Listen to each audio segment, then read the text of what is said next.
And so we are here live for a joint webinar.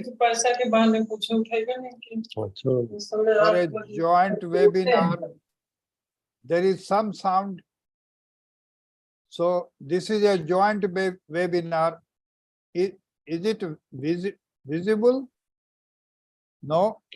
No, not yet, sir. Okay, not yet. Something wrong has gone. No. What you can do, sir, you share the screen, not the PPT. I did. Yeah, Right. now you've done better, and then you can go to PPT presentation. Yeah, yes, sir. Now we can see your screen, sir. Right. Okay. Yes, sir. So, friends, welcome you all. And this is a joint webinar on the topic of osteoporosis, hidden facts. It is organized by the Presidential Theme Subcommittee on Strong Bones, Stronger Nation. And IOA Rheumatology Subcommittee is also a joint partner. Now, with Dr. ATUL present here, our president, he has been busy on this bone and joint inaugural day. So now I will like him to inaugurate and address this gathering, virtual gathering. Thank you so much, Jha sir, and welcome to all on the panel. Well, first of all, congratulations on this 12th Bone and Joint Week celebrations with kickstarts today. And what better way to do it with the joint collaboration of the subcommittees on President's theme, that is osteoporosis and rheumatology. We have the best in the panel, and all the best. Eager to listen to you. Thank you, sir. Right, thank you. For some reasons, Dr. Chaddha, our president-elect, is not there. Dr. Anup Agrawal, he also has not joined. Dr. NAVIN, THAKKAR, the Secretary General, I also don't see him. Maybe he is very busy. And now we request the President of Indian Orthopedic Rheumatology Association, Dr. Shantanu Lahkar, to say his few words, opening remarks. So, good evening, esteemed faculties and participants over here. I, on behalf of Indian Orthopedic Rheumatology Association, extend my heartfelt congratulations to all of you for organizing such a wonderful seminar today, Strong Bone, Strong Nation. And definitely this will go a good way in this subject. And I give my best wishes for this conference. Thank you, sir. Thank you. Thank you, friends. Well, talking about osteoporosis, we have to remember that by the year 2050, it will be a nightmarish experience. And the hip fractures, which in 1950 was only 1.66 million, will have almost 6 times increase in 2050, reaching 6.26 million. So only the load of hip fractures can be understood apart from major orthopedic fractures that gets in an osteoporosis patient. Well, talking about Indian population, there is high incidence among men also, and 1 out of 8 males are affected, 1 out of 3 males are also affected. Hip fractures, talking about hip fractures, they are almost equal compared to the Western world, and the lower age of peak incidence is also there for the hip fracture. Peak incidence takes place in India at the age of 50 to 60 years, which is 10 to 20 years younger than the Western population. Well, talking about epidemiology, 1 in 5 over the age of 50 years, fragility fracture is there. And in the down bottom also you can see 1 in 5 over the age of 50 another vertebral fracture might take place within a year.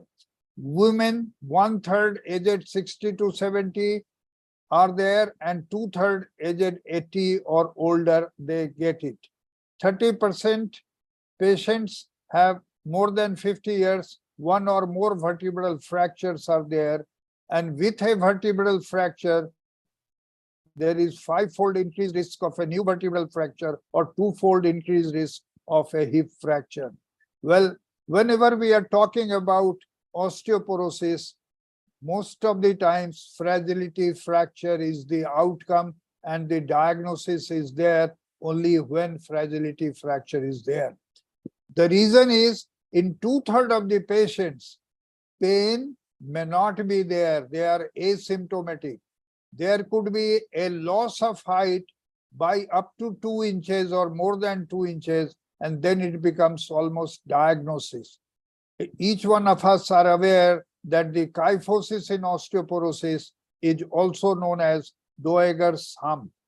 It also allows restrictive lung disease to take place, and the abdomen becomes protuberant. The psychological effect also leads to depression. There is loss of productivity, loss of independence, and there is increased mortality rate. Most importantly, each vertebral fracture decreases forced vital capacity by 9%. Hip fracture leaves behind permanent disability in 50%, whereas 20% have excess mortality. Well, friends, the major risk factors are low bone mass, advancing age, previous fragility fracture, glucocorticoid-induced osteoporosis, which in fact is a combination of suppressed bone formation and enhanced bone resorption. And the propensity to fall is so very much important. Well, the spontaneous or following minimal trauma, these fragility fractures take place. And a fragility fracture, all of us are aware, it is defined as falling from standing height or less. Most characteristic fractures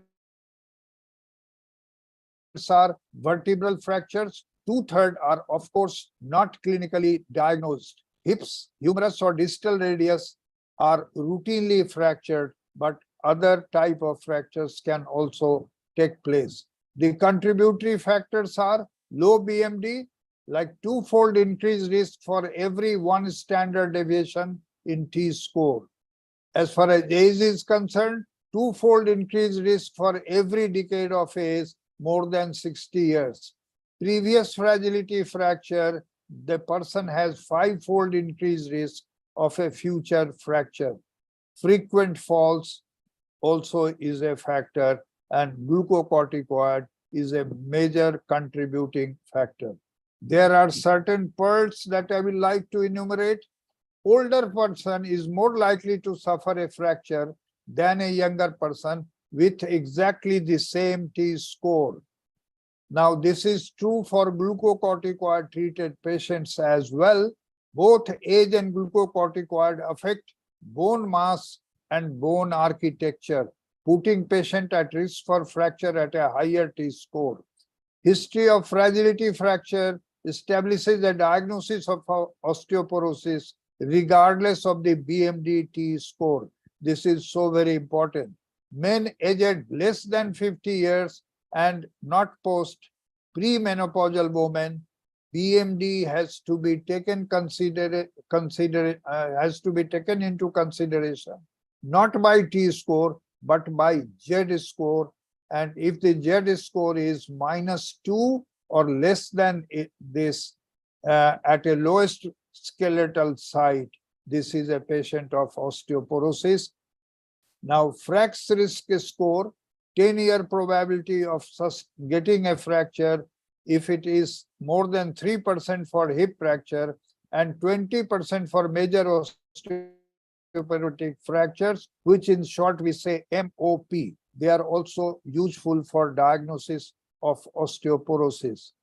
Friends, mass and architecture are so very important.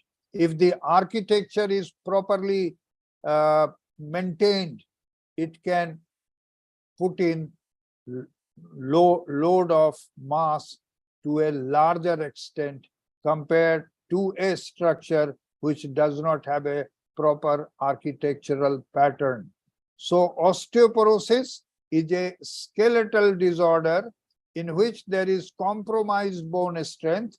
It predisposes to fragility fracture, and bone strength is determined by both bone mass and bone quality. Friends, I do herewith call upon Dr. Murali Poduval to speak on osteoporosis, definition, relevance to bone mass and architecture. Well, let me introduce Dr. Murali Poduval. He is Associate Editor IJO, and he has been working with Tata Consultancy Service, and he is a senior consultant and subject matter expert in IoT and DE. Also involved in life sciences and medical device engineering from Mumbai. Dr. Murali Poduval, I stop sharing the screen and now it is your turn. Thank you, sir. Thank you very much. So kind of you. I'll start sharing my screen. All right, please. So I have been tasked with the idea with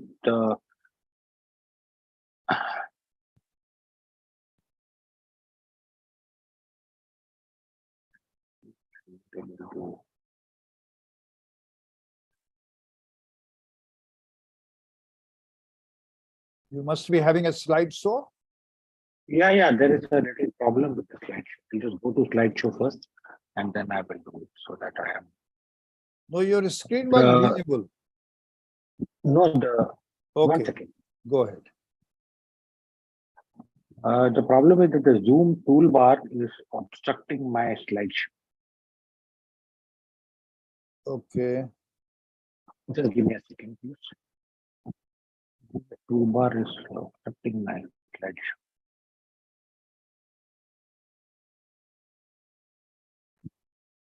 You can go ahead, even otherwise. Can minimize Okay, the here we size. are. Oh, yeah. As you remember, I am working for an engineering concern, so I should be able to show. So. Right, right. Good evening, everybody, and thank you for joining in. I'm talking on definition and relevance to bone mass and architecture on the subject of osteoporosis. Now, if you look at the accepted definition of osteoporosis, it is defined as a skeletal disorder characterized by compromised bone strength, predisposing a person to an increased risk of fracture. Now, this was proposed by an NIH, National Institute of Health, NIH National Institute of Health, a consensus panel in the year 2001. Now, I will base my entire talk on just two references. These two references are osteoporosis, the evolution of a diagnosis by Lorenzon and Cummings, and osteoporosis, the evolution of a scientific term by Shapira and Shapira. These are the only two papers I could find which actually addressed the concept of the definition of osteoporosis. There really isn't any other paper which really discusses this. What are the concerns which are raised in defining osteoporosis? It was defined in French in the 1820s as a definition of a mere pathological state of the bone. But the word did not make its way into the English dictionary till the 20th century. So it was not so much considered important. The very fact that it's a disease or a condition or a disorder was something that was a matter of conjecture. The definition of osteoporosis has consistently reflected the state of knowledge about the condition. Because as it evolved over the years, one came to know that the definition of osteoporosis has taken into consideration various factors about bone metabolism and bone remodeling. So there has been a difficult balance between physiological and clinical criteria over the 170 years of evolution of the definition of osteoporosis. What prime questions we come to see something very arbitrary, that femoral leg BMD of minus 2.5 standard deviations as a cutoff for diagnosis of osteoporosis, and minus 1 to minus 2.5 standard deviations of the normal of the population for osteopenia. there is no evidence to suggest that fracture location or severity is a significant factor in defining the diagnosis. And that fracture risk models do not consider bone strength from diagnosis. When you look at treatment thresholds, because when you make a diagnosis, you have to have treatment. So if you look at treatment thresholds as a trigger for diagnosis, most treatment thresholds are based on socioeconomic conditions. So the NIH definition did not take into consideration bone strength, which is primarily due to bone density and quality. But it did say that there is a decrease in bone mass per unit volume. And there is a deterioration of trabecular microstructure, the loss of trabecular continuity and cortical thinning, which we all know. So what are the approaches to define osteoporosis? A number of approaches are there. Most commonly has been clinical, which we all use. Endocrine regulation of bone metabolism and bone mass, pathology and histology, bone mineral density, fracture characterization, risk models for fracture prediction, and thresholds for pharmacological management. And we'll go through each one of these one by one.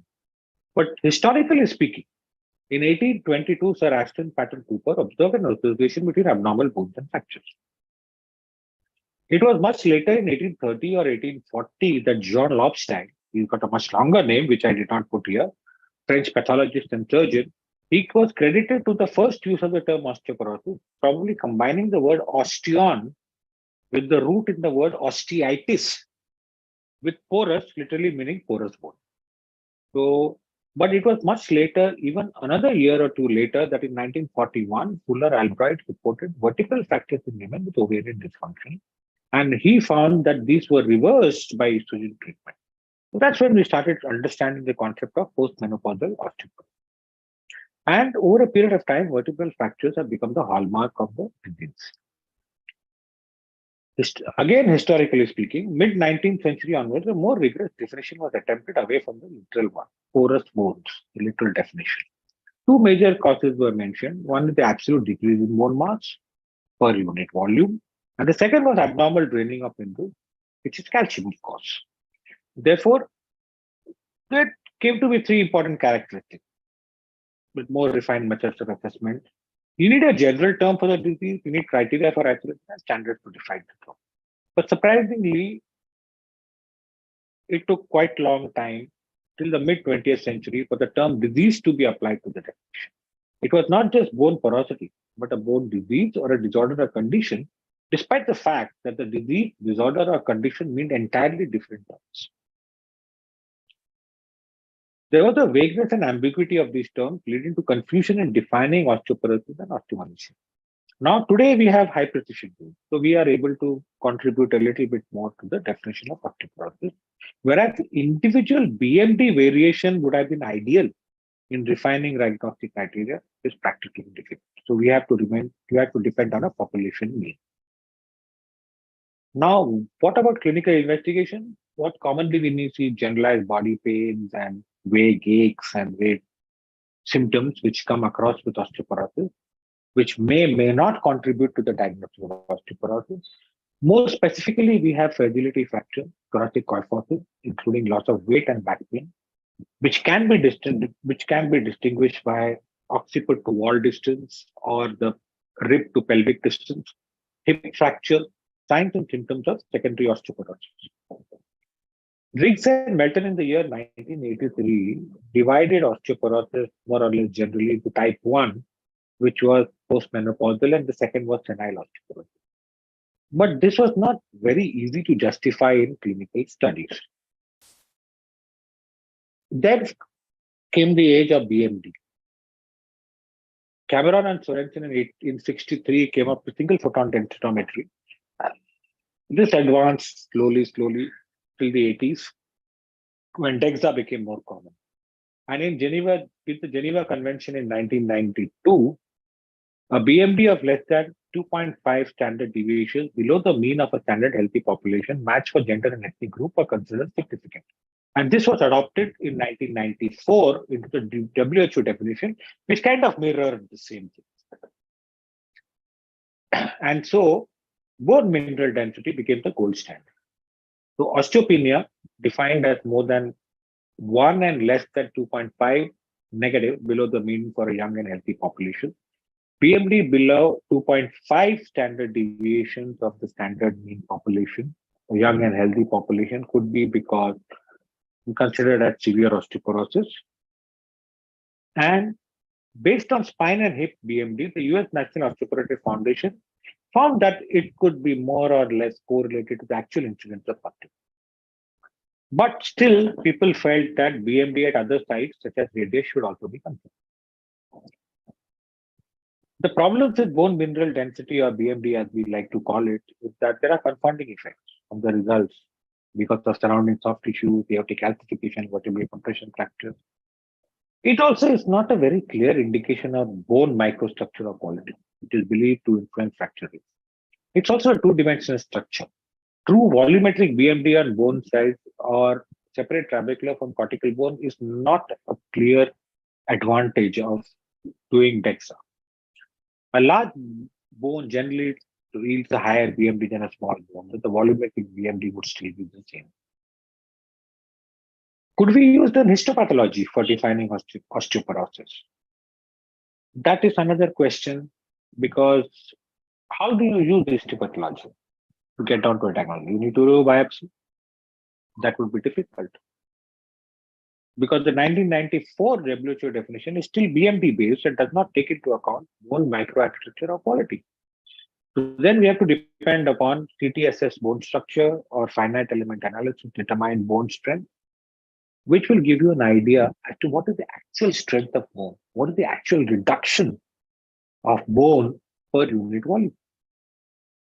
Now, there is a technique which has come into play recently, which is not much validated, which needs much further study. It is the reference point indentation. There is a device known as the osteoprobe, which does an invasive measurement of bone mineral strength by actually measuring, without causing much discomfort, the resistance of the tibia to microfractures. But we are still not in a position to delineate what values devised by this reference point indentation or osteoprobe are significant to define osteoporosis or to say there is no osteoporosis. That still remains a question. Now, when it comes to fractures, we always talk of osteoporotic fractures, but are there osteoporotic fractures? Are there really osteoporotic fractures? Can you say that by the occurrence of certain fractures, osteoporosis exists, or the diagnosis is confirmed? It is surprising to see that there is very little evidence for diagnostic confirmation of this fact. In fact, it has been found that patella, clavicle, pelvis, and lower leg fractures are closely correlated to femoral neck BMD rather than hip and spine fractures. But vertebral fractures still remain unique. Vertebral fractures you can still consider as part of in conjunction with BMD to be diagnostic of orthopedics. Second fact is about low energy fractures or traumatic fractures with significant trauma. Again, this is not justified or validated by literature. That low energy fracture and diagnostic of orthopedics or traumatic fracture diagnostic of orthopedics of osteoporosis. Now, the last point is using fracture risk and treatment thresholds to define it. What we all know about is the FRAX score. But what we don't think about is that there are factors other than osteoporosis that pose a fall risk. There could be smoking, there could be neurological problems, there could be age itself, there could be vertigo, there could be anything. Osteoporosis cannot be defined just as a high fracture risk. And it is possible that an individual with a high fracture risk is living in an area where there's a low risk of fracture, low risk of fall. And a person with a low fracture risk is living in an area with a high risk of fall. Therefore, to use a FRAX score itself to define osteoporosis is not reasonable.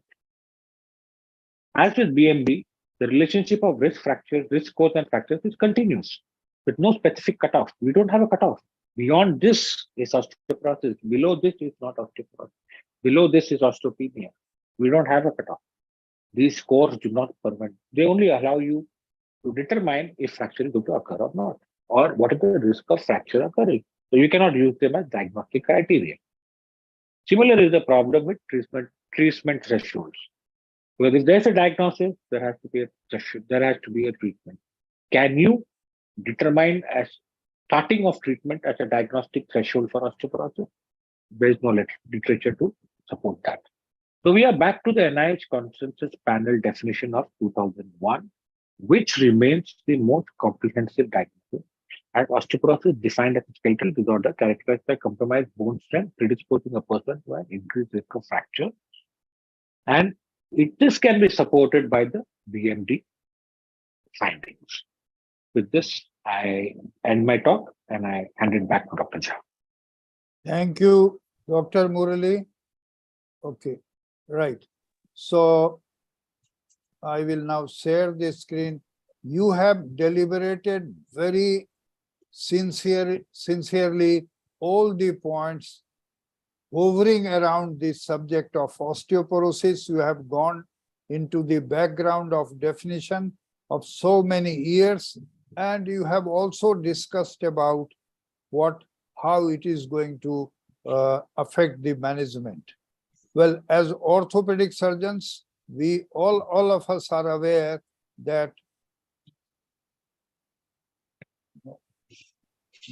when we instrument, I'm again not visible.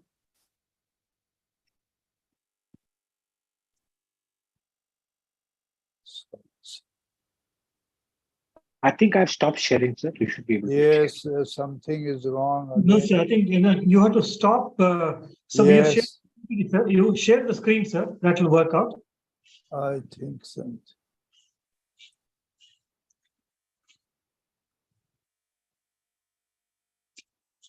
Okay. Now I will share, that will work. Yes, right.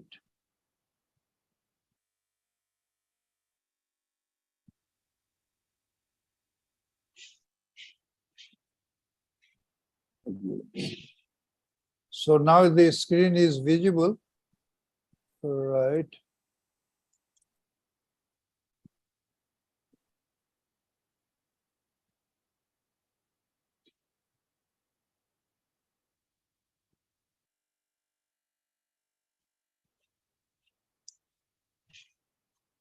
Right. So we had the presentation from Dr. Murali, and that was a very good presentation. He has raised questions and he has also answered that yes, there are certain indexes which can be put into question, but they are thought to be very practical as well. So thank you, Murali, for your presentation. Now I move on to the next one. Now this is the amount of elemental calcium in the various calcium presentations. So what is the importance of calcium?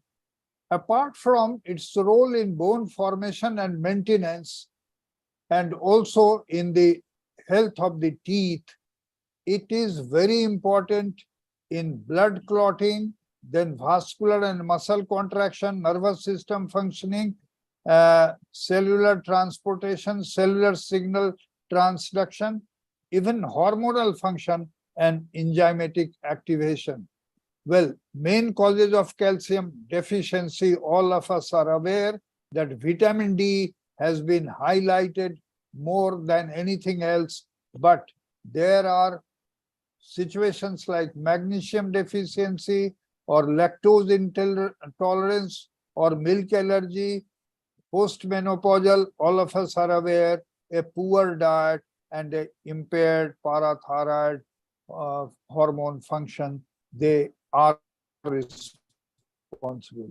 So bioavailability of calcium and various calcium salts, we keep on prescribing various calcium salts, maybe even without knowing the limitations. Dr. S. Amarnath, now it is your turn. Thank you. And I stop here. Thank you, Dr. Jha. Thank you. Good evening, friends. And I'm going to share the screen now.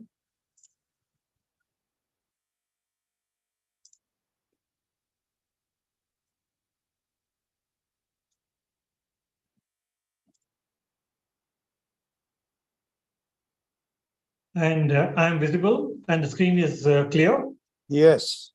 Wonderful. Thank you. Thank you, Dr. Jha. Friends, it's a pleasure to open 2023 Bone and Joint Week and Day. What better way, as the President ATUL Srivastava said, that we are having a webinar on osteoporosis, and this is the hospital where I work, and two major organizations that I'm associated with apart from IOA, and I'm very thankful for that. And I appreciate IOA giving us the opportunity and the Rheumatology Subcommittee to have proposed this on kickstarting the 2023 Bone and Joint Week. And this weekend on 6th, we are having a cyclothon in Bengaluru with orthopedic surgeons. It's going to be fun. Anyway, we'll keep you updated on that. And coming to today's topic, we have learned a lot of things. Pandemic literally in our life have taught us so many things. My grandmother used to talk about pandemic, what she went through. And in our lifetime, for me, this is the first one, and then a lot of things we have learned. And then one important thing that is, it's a very, very delicate world that each one of us are living. And in this delicate world, it is all the more reason and all the more our responsibility for us to make this, not a delicate bone. And delicate bone has to be addressed. For the presidential theme of this year, strong bones and stronger nation. So definitely, no doubt about it. This is the way forward when we have to get on with this and take it forward. And what better way? Now, yes, I think in our life, we have learned a lot of things. The biggest challenge for us is the change. It is easy to learn, but extremely difficult for us to unlearn what we've learned and to accept what we want to relearn. That's the biggest issue we talk about. So this is where I come from, and then we take it forward for today's topic of calcium bioavailability. Well, I think Dr. Jha shared a few of his screen there, and then calcium is a very, very important mineral. Nutritionally, it's extremely important for us. This is just a chemical structure to just get an idea of a pharmacological base. I don't need to take you for each and every line there. It's for you and I to sort of focus on and get on with it. Because human body has a huge amount of calcium. We as Homo sapiens, women and men, both of us have a huge, nearly 1.5 kilos, 1.5 kilos of calcium. A large quantity. When once the skeleton is burnt out, we can get the bone ash where the calcium is so much. So naturally, we have a storehouse of calcium. Now, there are certain things that we have done, certain things we need to understand. I may confuse you with certain terms, and you might have already been confused with the pharmacological learning what you and I have done, and the pharma industry coming into picture and promoting a few things, which also has some amount of challenges of how you and I take it forward.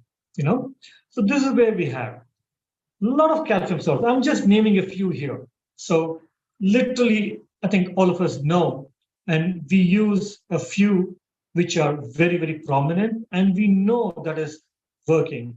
And we all practice evidence-based medicine. Hence, we need to look at that as a biggest challenge. And when once that is done, obviously, you and I prescribe. Where do we go from here with all the salts? Are we going to use tricalcium phosphate, or is there confusion on the carbonate, or is citrate malate a better salt? Never know.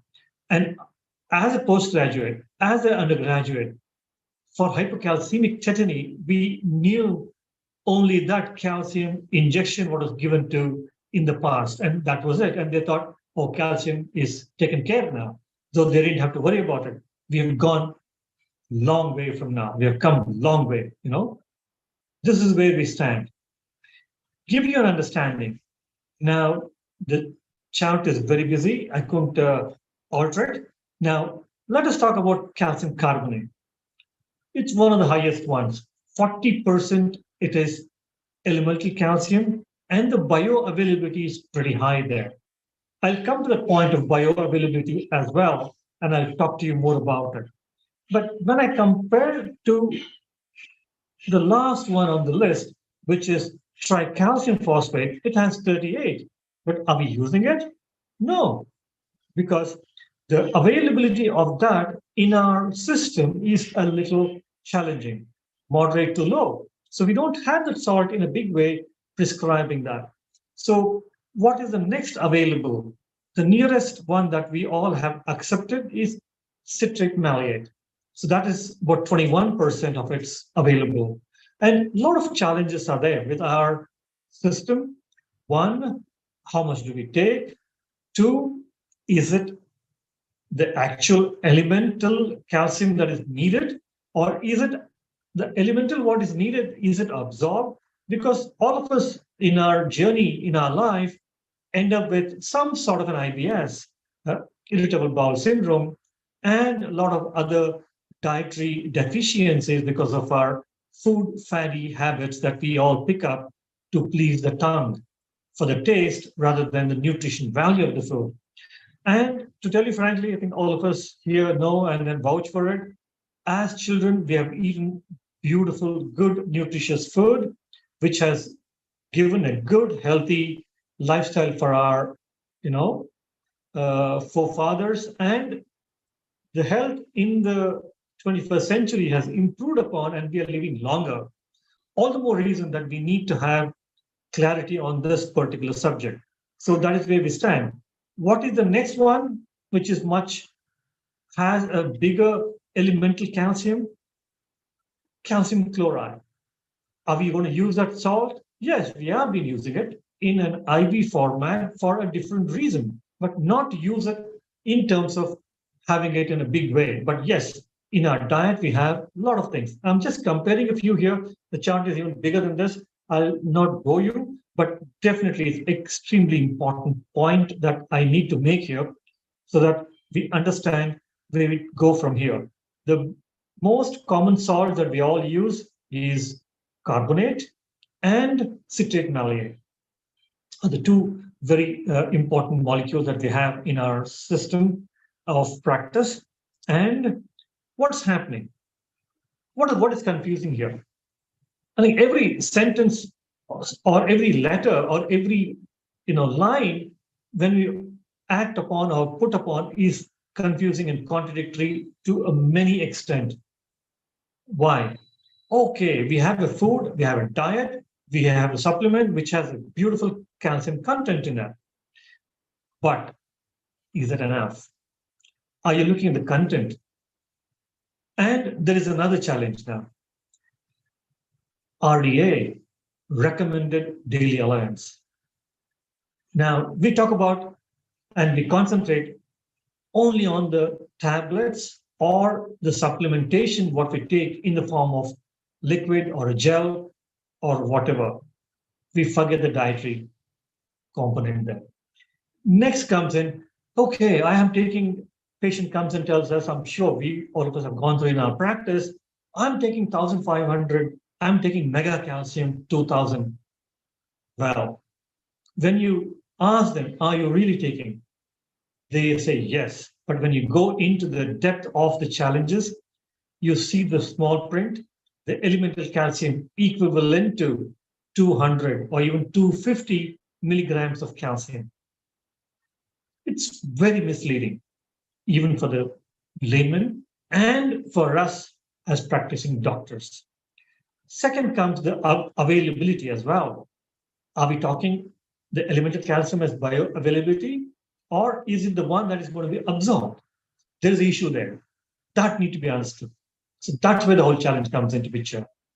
And WHO has given a clarity on what supplementation should be given to all the Caucasians and all the Homo sapiens. But there is a big challenge there because people say, oh, Southeast Asians have a different kind of a body set, so we can't accept it. Africans have a different kind of a body system, and Caucasians have different. So that requirement goes up and down for both men and women. Then comes our system in India, which is even more challenging. Whatever WHO has given, FSSA has recommendations, which is half the amount of what WHO has given.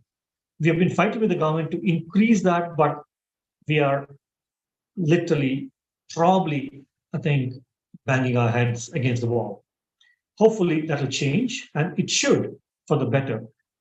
And the government has accepted in fortifying certain food, and calcium and vitamin D and B complex and iron are a part of the fortification.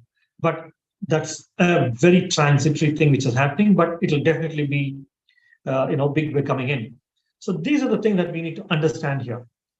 Elemental calcium is extremely important for us. When you and I prescribe, we talk about elemental calcium. That is where we need to understand. And we have to address each and every patient's requirement and the clinical challenges that they have, the baggages that they have. Could be renal issues, could be cardiac, there could be contraindications of calcium supplementation. We may need to use the different salt.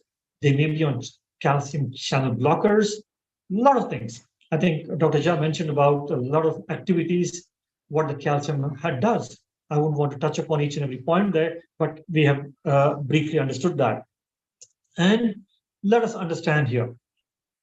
Now, this is another big challenge. Should I really do calcium assessment serum? Mostly normal. So why do you recommend calcium? A lot of patients ask you and me, and I'm sure each one of us have gone through in our practice talking to them and guiding them.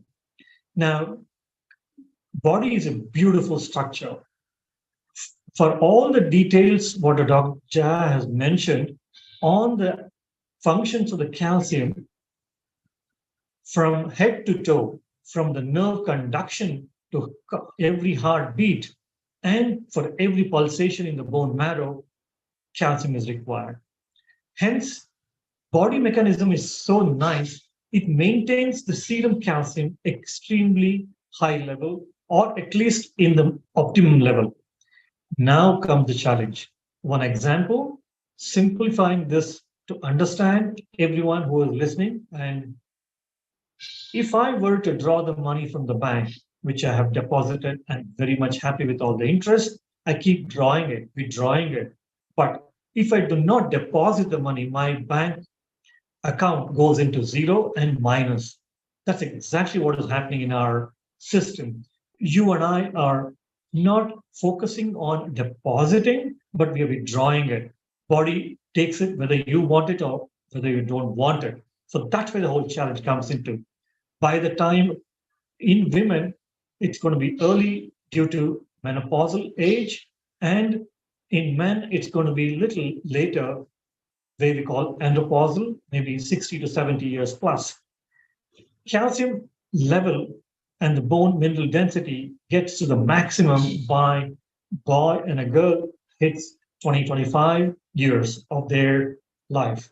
So that is where the whole challenge comes from. You and I need to address the point there rather than treating them at the challenge that come with a fracture. So that's where the whole challenge comes into. Now is the issue. Calcium, how much do I prescribe? How much do I take? Now, this is from the prescription point of view, we're talking maybe 1,000 to 1,200 milligrams per day. Now, this is the requirement. Now, am I looking at only tablets, or am I also be looking at my diet? That's extremely important. You and I need to address that. Many of them are lactose intolerant. You and I may have to give them a little larger dose. 2, calcium is a very big, mineral. Comes in a big tablet, not easy to swallow, especially in geriatric patients. And 2, with the IBS and a lot of other challenges, calcium needs to be given frequently. It's like, okay, I've had my first meal of the day. Can I stop eating in the afternoon, evening, and night? Can I go to the next meal tomorrow morning? You could, I'm supposed. Yeah, why not? But is it happening? No.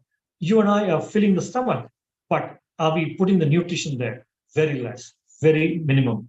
Hence, you and I need to put dividing the dose of calcium during our diet. Many times we can still give it before food or after because of the challenges of acidity that can create. So better with the food we talk about. Second challenge, many of the baggages patients come with, they are already on H2 receptors and proton pump inhibitors. Are they absorbing it?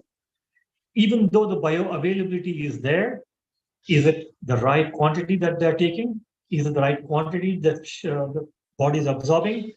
Not much. So all these things need to be addressed. We just blindly prescribe because we are too busy with our practice, giving less time to our patients in the nutrition. If you and I don't have the time, I think we should put them on to some nutritionists in our own centers and give them that little extra, what shall I say, counseling, which makes a big difference in their life. So extremely important. So now comes the biggest issue. We address calcium. People talk about thyroid. I've done all the blood tests done. Thyroid is normal. Why should we do other tests? When we know vitamin D osteomalacia is there, vitamin D deficiency is there, and it's been regulated by parathormone, we forget the parathormone levels. Do I need to do it every day for every patient? No, not required. But we need to address that. But are we doing it? Is the biggest question that you and I need to ask for ourselves. So we need to address hypocalcemia. Without the presence of vitamin D and the other vitamins, calcium absorption is going to be very minimal. You need vitamin C, you need B complex for all the chemical reactions and actions that pick up in our body to metabolize and assimilate and digest and give us the optimum level of calcium in our body, not only in the serum, but has to be deposited in the depository regions, mainly skeleton, what we have. That's extremely important. I think that needs to be addressed. In 5 or 10, 15 minutes of talk, it's not easy. And I'm touching upon a few points. That's the reason. That's all I did. And that's all I can do. And we can take it forward from there. The biggest myth, every patient, even the doctors have this. Oh, don't take too much calcium. You're going to have renal stones. Do you really agree with that? We have nephrologists in the panel. We have orthopedic surgeons in the panel. We have rheumatologists. We have immunologists and hematologists in the panel. And we all agree it is a myth. In fact, no, not osteomalacia. In fact, hypercalcemia causes more of renal stones. We all know that. But renal stones are more of oxalate rather than calcium. So this is just to give a highlight on the myth. With this, I think I'm going to end my talk. And this is our not just prescribing, it is our responsibility for every prescription of ours with medicine to make a nutrition prescription and calcium. Being practicing orthopedic surgeons, we include that and let us make stronger bones for the stronger nations. Thank you. I'll stop sharing. Right. So thank you, Dr. Amarnath, for a very lucid presentation on various calcium preparations and all other related topics. Well, now I share my screen once again.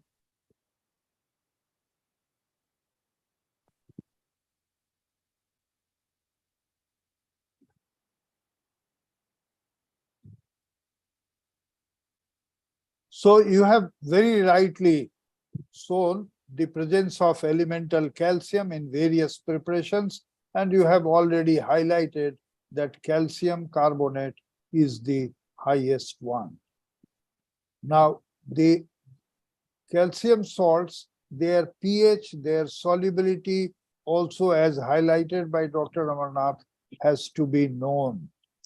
So there are various factors, the water solubility of various calcium preparations, calcium absorption from different calcium salts, bioavailability of calcium from various calcium solution at different concentration, natural sources such as coral calcium, dolomite, and oyster cell. Potential adverse effects of calcium supplementation also has to be looked into. And not only that, interaction of various drugs with calcium also it becomes very important. And calcium supplement interactions with food also becomes. So it is a vast subject. Dr. Amarnath, thank you very much for doing justice to the topic. Well, what is the kind of workup when we get a patient of osteoporosis, or for that matter, any other patient? So there has to be a complete history, and I always keep on repeating, talk and talk endlessly to the patient till the patient gives you a diagnosis. And this is true for osteoporosis as well. Physical examination becomes very important, and it has to be followed by cost-effective lab tests to identify the underlying disorder. But the moot question is, do we really require advanced pathological investigation? And who can best answer this? Investigation and monitoring, Dr. Renuka P. will do it. Dr. Renuka, I stop sharing and this is your turn. Well, before that, I must say, Dr. Renuka is a consultant at Chinmoy Rheumatology Center, and she is here with us. Dr. Renuka, please. First and foremost, thank you, Dr. Jha, sir, Amarnath, and IOR for having given me this opportunity to speak on this topic. And I hope that I do some justice to your expectations. When you talk about osteoporosis, so osteoporosis basically happens when there is an imbalance in the equilibrium of bone formation and bone resorption. The bone is a dynamic organ which undergoes constant bone formation and bone resorption. Bone formation which occurs by the osteoblast and resorption which happens by the osteoclasts, which are the cells which are present. And if there has been a disturbance in this equilibrium, then and with increase in the bone resorption and increased osteoclastic activity, then osteoporosis develops. Osteoporosis, when we say, it could be either primary or secondary. It could be, and when you say primary osteoporosis is what we'll focus on, that primary osteoporosis could be generalized or localized. And the most common forms for the causes are the senile osteoporosis or osteoporosis happening in postmenopausal women. When you talk in terms of investigations, I mean, we heard so much always that the clinical examination, patient symptoms, and radiological investigations are the one which are the major investigations which are done primarily for diagnosing an osteoporosis, particularly the DEXA scan, and the definition itself goes by the BMD scan values. So then why do we need to do the laboratory investigation? Because when you talk in terms of a BMD or a DEXA scan, what happens here is it is a status which has already happened to the bone. So it tells you what has already happened in the past. Whereas the bone, the lab investigations like bone turnover markers, they are dynamic and they actually tell you what is happening with the bone, whether there is increased formation, increased reception, whether there is decreased formation, rather, I would say. And that is what happens. So whenever we do an investigation, usually, but however, for osteoporosis, the investigations are not done for diagnosis of osteoporosis. It is more for ruling out the differentiating the primary from the secondary causes. The most commonly done basic investigations are a complete blood count with ESR, a CRP, which tells you whether the patient has anemia, whether the patient has an inflammatory condition, which will help us in identifying the cause. Because the secondary causes could be numerous, right? It could be hormonal disturbances like hyperparathyroidism, hyperthyroidism. It could be because of inflammatory disorders like rheumatoid arthritis. It could be because of GI disorders where there's malabsorption. So secondary causes could be multiple, and we need to differentiate and separate out and do tests to rule out the secondary causes of osteoporosis. The next is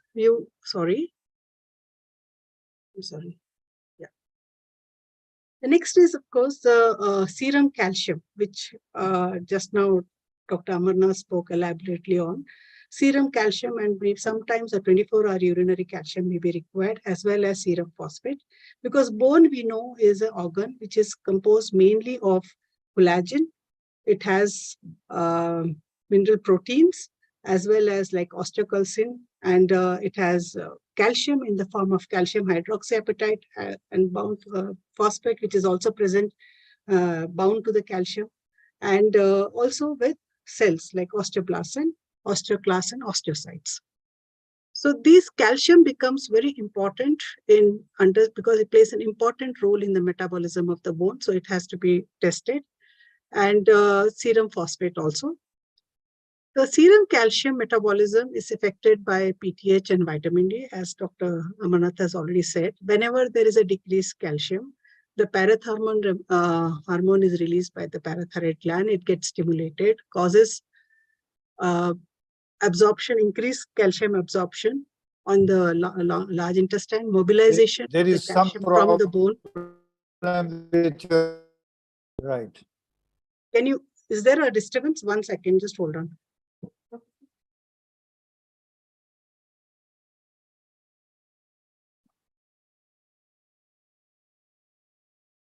Is it fine now?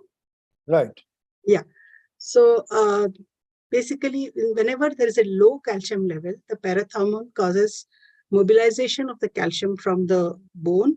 It causes increased renal tubular absorption, as well as causes increased absorption from the intestines, and thus causes a feedback. It causes an increase in the calcium levels. And vitamin D also plays a role, which causes increased absorption of the calcium and phosphates from the intestine. So that's why it becomes important to check whether the calcium levels is normal or high, and whether there are other disorders. Suppose usually in primary osteoporosis, the calcium levels will always be normal. If the calcium level is elevated, it could be because of hyperparathyroidism. It's something which we'll need to look into, or it could be because of a renal condition. Similarly, if your calcium is normal, and we also do liver function tests, most of all the alkaline phosphatase. Again, here the alkaline phosphatase comes both from the bone and the liver. So there are different isoforms which are available, and it is not very specific, but it helps out in differentiating, like increased ALP with a normal calcium, normal phosphate could very well be there present in Paget's disease. So it helps out in differentiating the secondary causes of osteoporosis. So these will be the investigations to rule out secondary causes of osteoporosis. But now we are having a lot of new markers which are available, which are called as bone turnover markers. These are excellent indicators because, as I said, they represent actual activity, and it is dynamic as it is happening in the bone. So it represents the functioning of the bone remodeling, which is happening at a particular point. It is useful for monitoring, It is useful for monitoring individual osteoporotic patients. It holds also a promise in fracture risk prediction and monitoring. So here, if you look at it,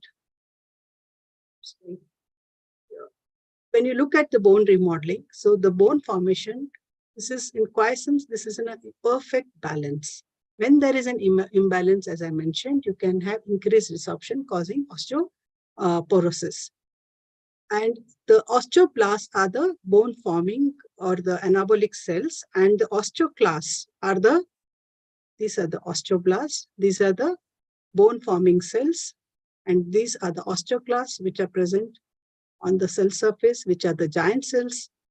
The osteoblasts release enzymes as well as proteins like bole alkaline phosphatase, osteocalcin, P1NP, which is basically a pro-collagen, and pro-collagen, which has an N-terminal, is called as the amino terminal, is the P1NP, and these are propeptides, the P1CP, which is the carboxy terminal. So these are collagen, because bone 90% is formed of collagen, and pro-collagen is the one which is the precursor for it, and these extra peptides are spliced by the proteases and then incorporated into the collagen or the matrix of the bone.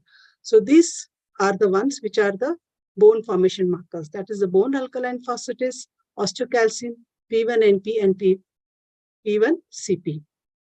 Now, when it comes to this, the rank ligand, how is this? And the bone osteoclastic are the enzymes like cathepsin and TRAP, as well as collagen degradation products like hydroxyproline, hydroxylysine, calcium, pyridine, dipyridine, as well as the telepeptides of the collagen, which are spliced again at the periphery, which could be the N-terminal or the C-terminal, called as NTX1 and CTX1.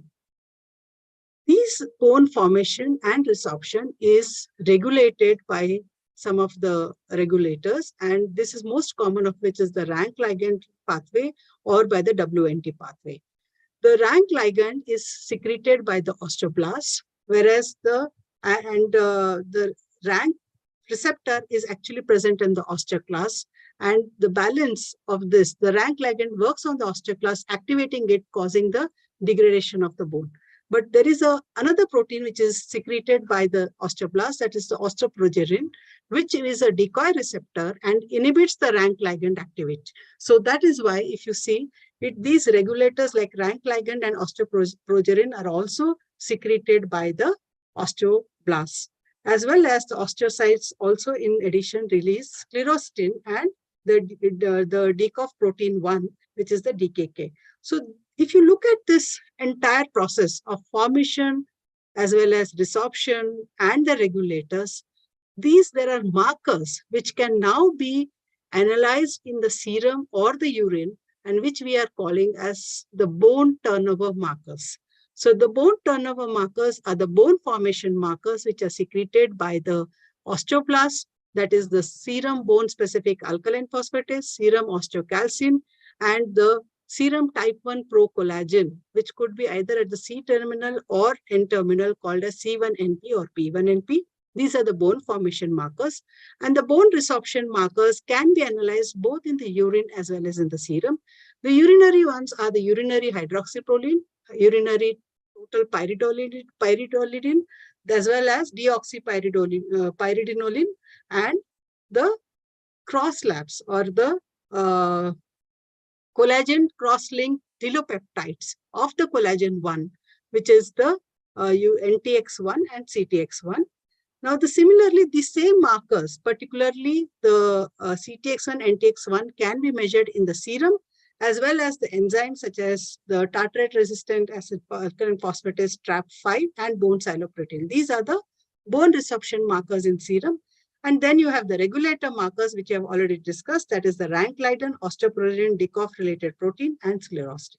So that is how you classify the bone turnover markers. I know that these names are so many and there are so many markers, but then the question comes, why are we not using them? What are the problems with it? Basically is because of the wide biological variability which happens in, and as well as the challenges in performance of these assays, which has caused the limited use of these bone turnover markers.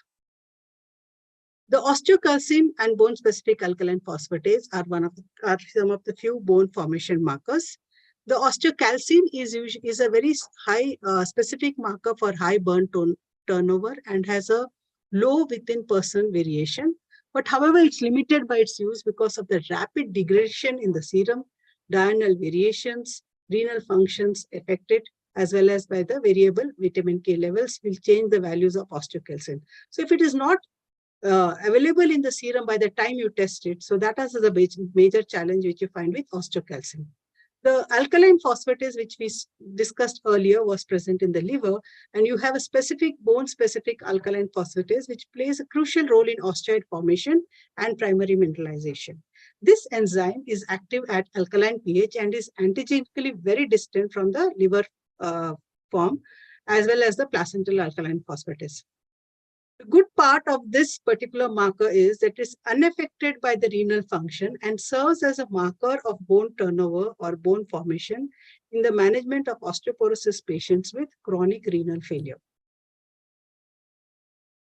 But more than that, there is one bone formation marker which has got on the lot of attention because of its advantages, and which is the type 1 procollagen N-terminal, or also called as the propeptide of the procollagen, which has the N-terminal and the C-terminal, which I have already said when it is secreted by the osteoblasts, and these are markers of the bone collagen deposition.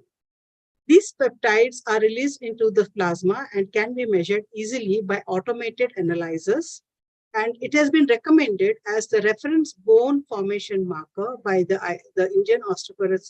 International Osteoporosis Foundation, as well as the IFCC and Lab Medicine.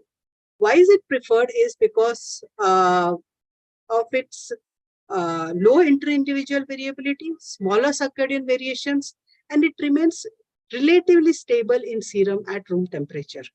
However, of P1NP and P1CP, the P1P is a preferred over the P1CP because the variations are comparatively low with P1NP as compared to P1CP, and it is not affected by hormones such as growth hormone and thyroid hormone. And what we measure when we talk of P1NP are which measures both the intact trimeric form as well as the monomeric form.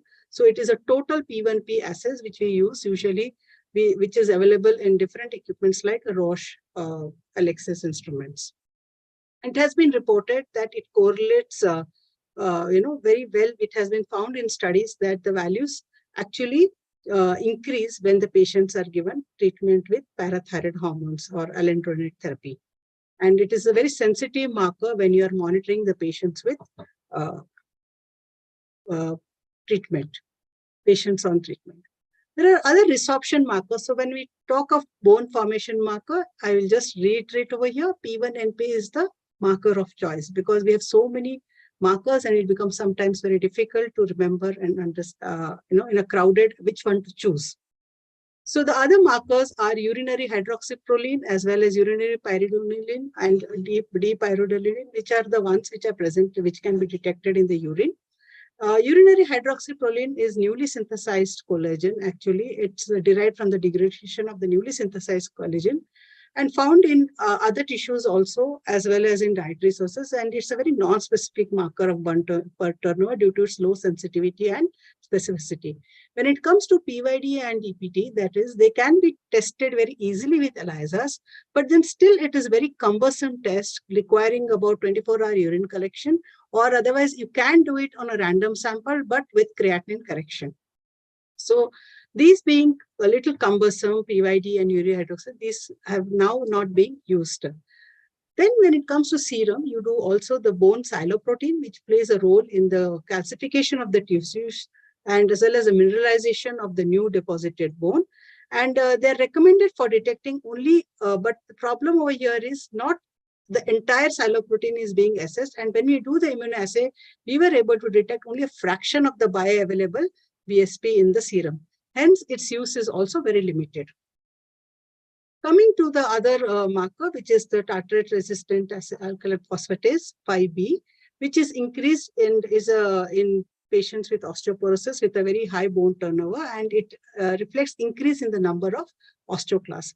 It is elevated in about 80% of patients, and it is not excreted in the urine. That being the thing, it does not start accumulating because of a renal dysfunction, and it is useful in monitoring patients who have a renal dysfunction with osteoporosis.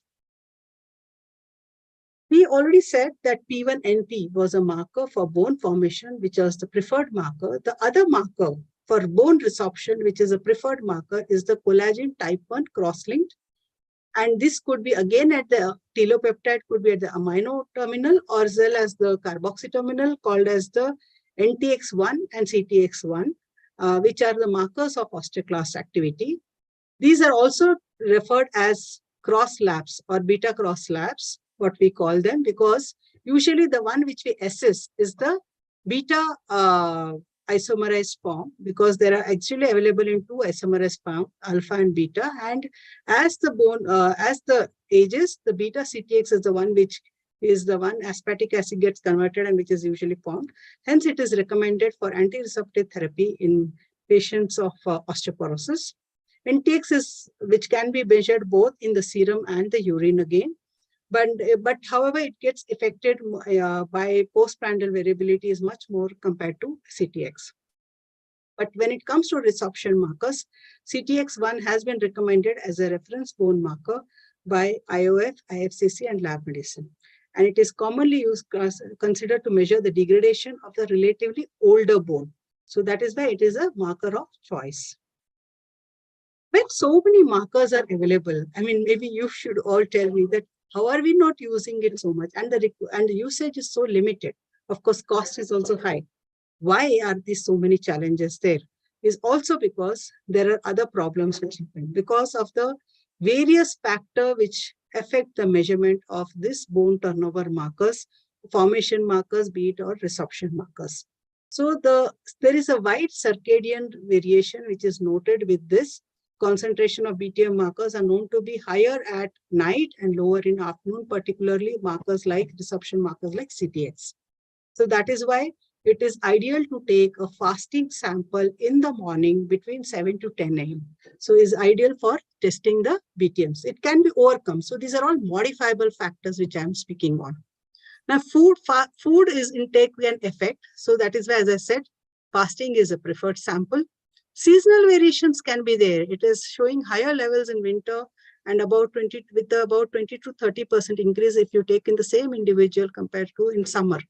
But that does, so if possible, you look at the seasonal variations, you might, but at least you can keep that in mind when we are interpreting the assets. And overall, about there's a 10 to 20% variation with the menstrual cycle. So usually you take it in a luteal phase and the 7th day. So like that, you try to circumvent this in women when you're testing. But when you're doing it in postmenopausal women, this is not a challenge that we face. Medications, oral glucocorticoids leads to dose-dependent elevation in bone formation markers. Aromatase inhibitors cause an increase in the bone turnover markers.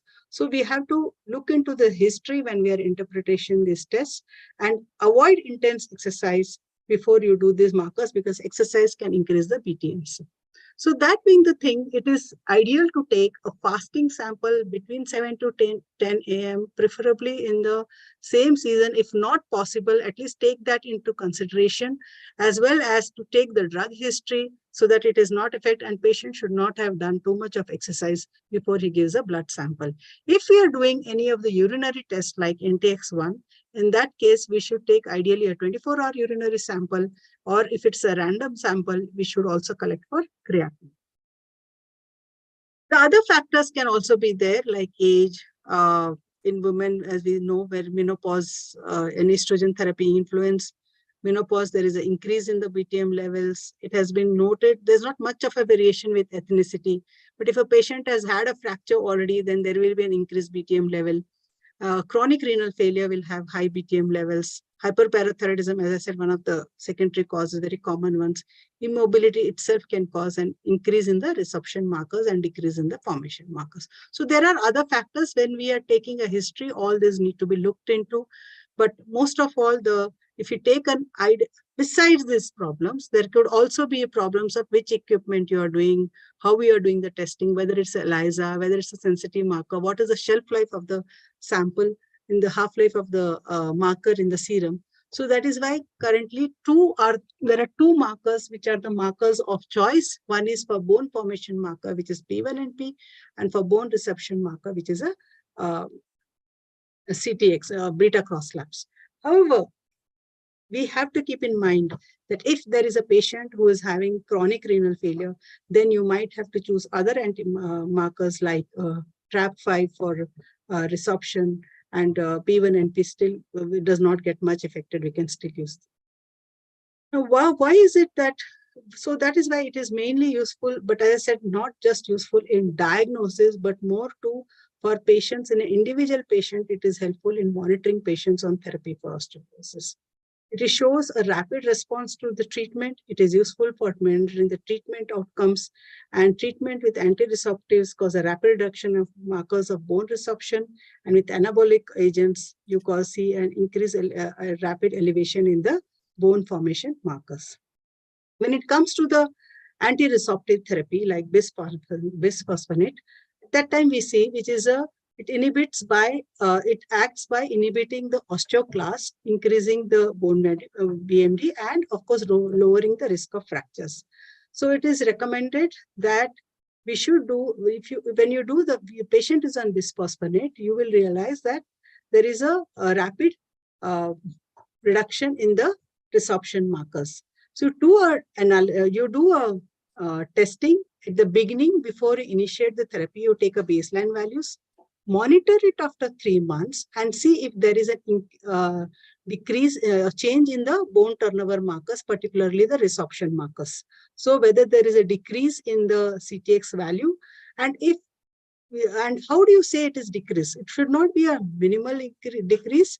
There should be a defined, what we call as a least significant change should have happened. So what is that least significant change? Is that the change should be significant, clinically significant, and large enough so as to differentiate that it is actual response to therapy. So which is considered as 50% of the resorption markers, 50% of the value will come down when you are doing the BTM levels on the serum samples. Similarly, drugs like denosumab, which is a monoclonal antibody that reacts with targets the rank ligand, which is actually a regulator, and it inhibits the bone resorption.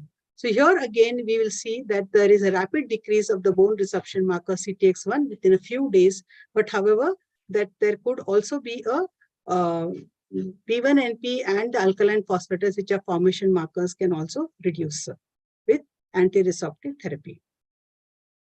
When you're treating the patients with anabolic agents like parathormone, that is the teriparatide, as well as then at that time, there is a dose-dependent and rapid increase in the bone formation markers such as the P1NP, P1CP, and the response reaches peak levels after 3 months, P1NP being most responsive marker, and a small rise might happen in a bone resorption marker also.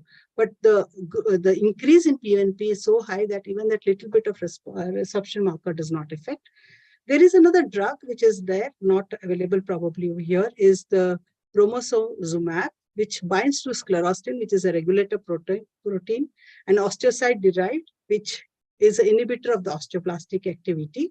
And here again, we will see that P1P level begins to increase within 1 week, reaches a peak at 1 month, and then slowly returns to treatment within 6 months. So the resorption markers decrease and remain below the baseline value even at 1 year. So if you look at these graphs, if the change in the BTM happens within 3 to 6 months, whereas the changes in the BMD are seen much later and take longer time, probably about 2 years. So it gives a more clear and a dynamic monitoring of these patients on therapy. This helps in enhancing the patient compliance to therapy. When you monitor the patients and share this data with the patient, it has shown to improve the compliance. You can make the patient to see, this was your value earlier of the resorption markers. It has come down with the bisphosphonate therapy or other or denosumab which you give, and you show the patient this is the value which has changed. Then the patient feels, yes, things are changing. So how we in diabetes, we monitor with the sugar levels.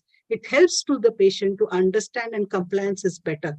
So we have already discussed, these are the 2 preferred markers are P1NP and CTX. And even in postmenopausal men, if you show that compared to the normal values, their values are much higher, it helps them in understanding the problem and in responding and taking the medications for it. Do these markers have a role in predicting bone loss? See, there is some data which says that they do predict rate of bone loss in population, and higher the levels of BTMs associated with elevated risk of fractures, which we know. And the bone resorption markers and the bone specific alkaline phosphate are significantly known to have associated with all types of fractures other than any other bone turnover markers. So they're like CTX1 and bone specific alkaline phosphatase. However, what has been noted is that the changes which happen, they strongly correlate over shorter period of time within a few years rather than very long period. Whereas your frax position, which usually takes into calculation a 10-year probability of risk fracture, that is why, however, it has not found to give a much of a variation, and they say that it should not be included in the frax tool for calculating the 10-year probability of fracture. So to summarize, the BTMs have emerged as a tool for the assessment of osteoporosis. The IOF has recommended serum P1P and serum and urinary CTX1, a resorption marker, as markers of choice. They're very useful not for diagnosis, but for monitoring a patient on osteoporosis and predicting the bone loss and fracture risk. And repeated measurements of these markers improve adherence to treatment assessed. However, the biggest challenge is the wide biological variability, but if it is being followed in a standardized same lab with standardized procedures, automated equipments, collecting the sample appropriately using standard protocols, then the repeatability of the assays as well as the precision and accuracy would be so much better on this assays. And definitely these markers are useful because they actually give the status of the bone formation and resorption, and they will be useful. A proper investigation monitoring can help in management of patients of osteoporosis. Thank you so much. Thank you, Dr. Renuka, for very elaborately going into the whole gamut of investigation and monitoring of the patient. You have very rightly concluded that BTM evaluation will be proportionate to compliance of the drug intake by the patient, and the preferred ones you have detailed about. Thank you very much. Now, friends, I will again share this screen. So we have been talking about secondary osteoporosis, and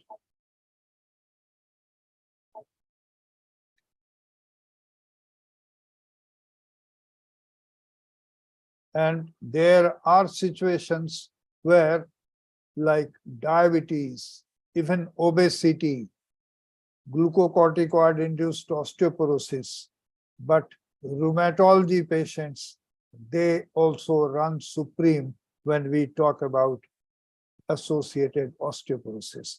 And Professor Chandrashekhara is going to talk about osteoporosis in rheumatology. Professor Chandrashekhara is the President-elect of Indian Rheumatology Association and is Professor of Chinmoy Rheumatology Clinic at Bengaluru. Professor Chandrashekhara, it is your turn. Thank you, Professor Jha. I think Professor, you need to stop sharing the screen. Yeah. Oh, yes. Thank you, Dr. Amarnath. Yes. I think I will share my screen. Right. So I hope I'm visible. My slides are visible. Yes. Right. I think in the next 10 minutes, I would like to share on the concept of osteoporosis with reference to rheumatologist. As a rheumatologist, we often see the osteoporosis in two scenarios. Scenario one, where patient walks into us with vague pains and aches, though it is said to be relatively rare, because osteoporosis, we often call it as a silent killer, or more often it is asymptomatic. It can sometimes present with vague pains and aches, especially when you have a vitamin D deficiency and a secondary osteoporosis, wherein we may pick the osteoporosis and try to handle that osteoporosis, or sometimes a silent fracture may have such a severe agonizing pain, and patient may walk into us with severe pain, considering it as one of the rheumatology disease. And when we are screening for any of the rheumatological disease, including osteoporosis, we may identify it as osteoporosis and handle it further as an osteoporosis. But one another conditions where I spend most of my subsequent talk are on where osteoporosis accompanies an autoimmune rheumatic disease. Why we should worry about this osteoporosis? Because one of the critical reason is with the advent of treatment regimens. I think I have seen in the last 2 decades, the way we manage rheumatological disease have changed. We, with the introduction of biologics, with the introduction of available variety ranges of autoimmune modulators, the survival of most of the autoimmune rheumatic disease has significantly improved. Longer you survive with an autoimmune rheumatic disease, more likely you're going to encounter with a lot of comorbidities. Many studies have clearly shown, including the studies related to rheumatoid arthritis, though we have overall improved the survival of the patient suffering from autoimmune rheumatic disease, there is a cutoff. After a certain point, we are unable to increase their lifespan, basically because of the increased burden of comorbidities in these patients. It could be hypertension, it could be diabetes, or it could be so on. Among them, one another important comorbidities which we have to focus is osteoporosis. The osteoporosis is more often ignored as a comorbidity, both by specialists, rheumatologists, as well as the primary care health providers who take care of rheumatological diseases. The basic reason is, as I said, it is one of the silent killer. And other reason is often the vague pains and aches are missed, which could be a part and parcel of osteoporosis. Quite often we have seen the fracture which would have already encountered would have been missed as a part and parcel of the pain related to the existing rheumatological disease rather than exploring for a possible osteoporosis. That puts us into a first note is when you have a rheumatological diseases patient, one need to keep a tab or keep a watch on osteoporosis, which can come fairly earlier than what we otherwise seen in a general populations. So thus, osteoporosis, it can be encountered, one as a silent thief, where it could be the primary presentation, and the primary presentation could be a fracture or could be vague pains and aches. And the secondary possibility is the osteoporosis could be a possibility which can occur as a component of his existing autoimmune rheumatic disease. There are studies which clearly suggest that osteoporosis could even occur in a patient who has never been exposed to any of the drugs, including steroids. Most often we think that the osteoporosis in an autoimmune rheumatic disease could be because of steroids or could be because of the drugs that we used. It has been shown clearly that even including the disease like rheumatoid arthritis, the osteoporosis may develop in the first 6 months to 1 year. Either it could be localized in and around the joint, or even the systemic osteoporosis could be seen as a component of the disease per se. So in autoimmune rheumatic disease, as I said, most of the autoimmune rheumatic disease are inflammatory and also will have an immobility as one of other component. That could be the reason for the development of osteoporosis. Even the cytokines, which are the key mediators of inflammation, also have a crucial role in increasing the bone turnover and impairing the blastogenesis that can also result in the development of osteoporosis. So osteoporosis in autoimmune rheumatic disease could be primarily because of the disease process itself, and to that add on, the drugs can also cause in the development of the osteoporosis. So when we look into the mechanism of osteoporosis, there could be 2 pathways through which an individual suffering from autoimmune rheumatic disease can develop osteoporosis. Autoimmunity, inflammation, release of lot of cytokines which alters the bone turnover metabolism and result in bone disruption or bone resorption and osteoporosis. Similarly, the drug used, some of the drugs like even steroids, it has been shown in the initial phase, if you use steroids, there could be a reduction in the development or a progression of osteoporosis by inhibition of cytokines, which could otherwise alter the metabolism, inhibiting the inflammation, which could also inhibit the alteration in metabolism and can improvise on paradoxically in the beginning and the initial phase, the progress of osteoporosis, especially when you look for the bone turnovers, what Dr. Renuka was alluding. If you look into those bone turnover, the bone turnover reduction occurs, especially when you introduce steroids. But if you continue to use steroids, there could be an alteration in the metabolism, which is spoken in length by the glucose-induced osteoporosis. And these alteration can cause the bone metabolism disruption and osteoporosis. So osteoporosis in autoimmune rheumatic disease is a double phenomena. One phenomena directly by the disease process, another phenomena by the drugs that we use.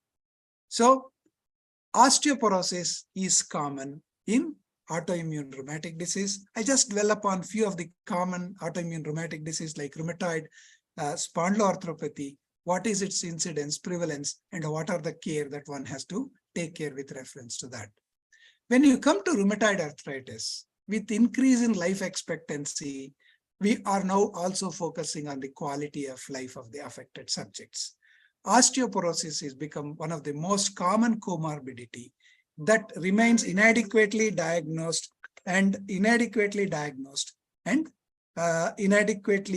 identified and treated in this set of patients. So osteoporosis could be asymptomatic and the first presentation could itself be fracture. And sometimes a patient of rheumatoid who is otherwise adequately under good control and who starts developing immobility or starts reduction in the mobility, start complaining of vague pains and aches, one need to consider a possibility of osteoporosis. So only a simple clue in these patients could be reduction in their mobility, and that could be the only clue for which one may have to screen for osteoporosis. So the studies do indicate that both local and systemic osteoporosis can develop in the very beginning of the phase of the disease. Adding to that, we have the immobility, the age, more the elderly, more likely they develop osteoporosis. Post-menopause, if they have developed into menopause, most likely they develop osteoporosis. Prolonged use of steroids and persisting high disease activity are the 5 major set criteria factors which promotes or which increases osteoporosis. So what is the real prevalence of these osteoporosis in rheumatoid arthritis? The report did incidence across the globe. It ranges from 22 to 50%. But when it comes to India, most of the studies what I could lay my hands on are retrospective, and the prevalence rate has been reported less than 10%, with an exception of one prospective study, which was organized in Delhi, which showed a tune of around 15%. Why such a low incidence of osteoporosis in India? Is that we are very highly and effectively managing the patients of rheumatoid, but that's not the truth. The truth is the patients of rheumatoid arthritis in India are younger than compared to the Western counterpart.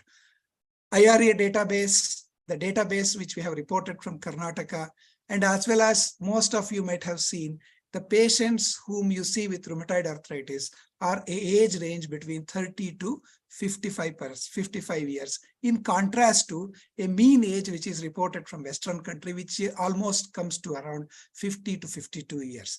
So the mean age of our rheumatoid patients are lower, and most of them are attain menopause as usual with reference to around 45 or 50. And most of them are physically active. They are forced to be physically active because of the want of continuation of the life. These are the possible reasons why we might be seeing lesser incidence of osteoporosis in Indian rheumatoid arthritis patient. But still, we do see in a woman who develops her rheumatoid, post-menopause or walks into menopause over the course of a rheumatoid arthritis and have a persisting disease activity, that's a place one need to screen for a possibility of osteoporosis.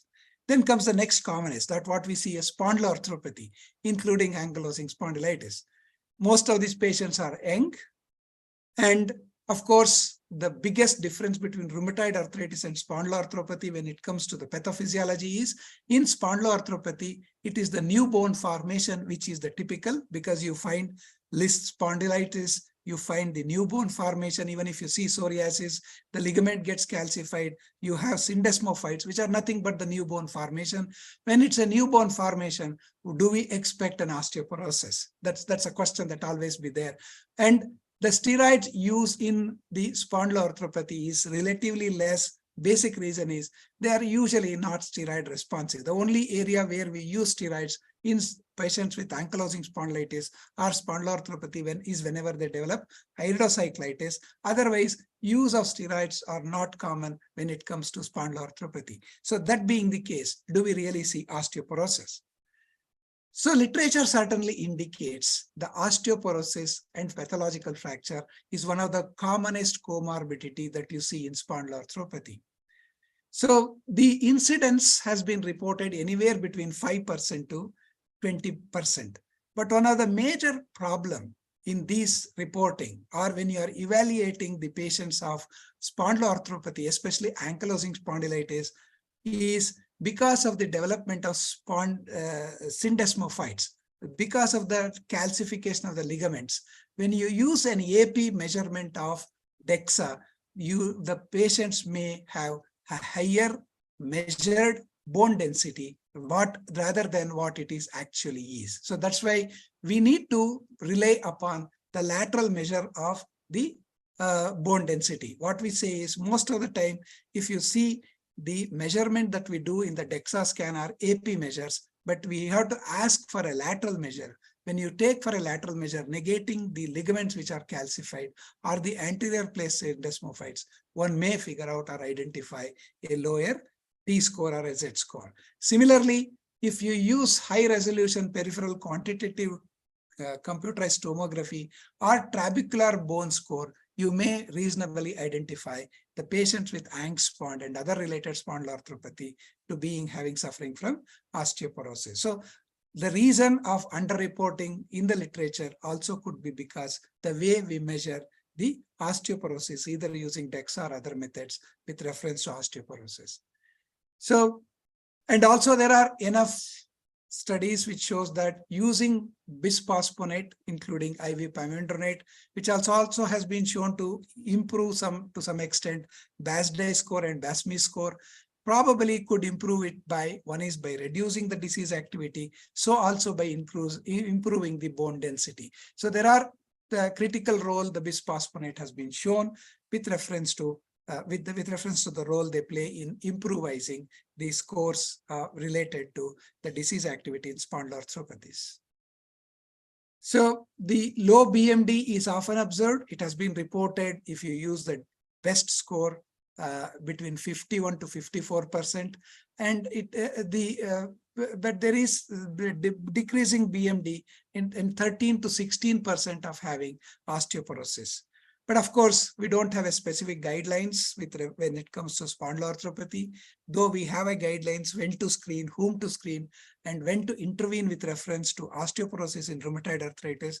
So we need to keep our eyes open when we are handling ankylosing spondylitis, especially if a patient comes with an acute stabbing pain in one or two segments of the spine, possibility of these patients having an osteoporotic fracture as the presentation of these kind of acute pains episodes.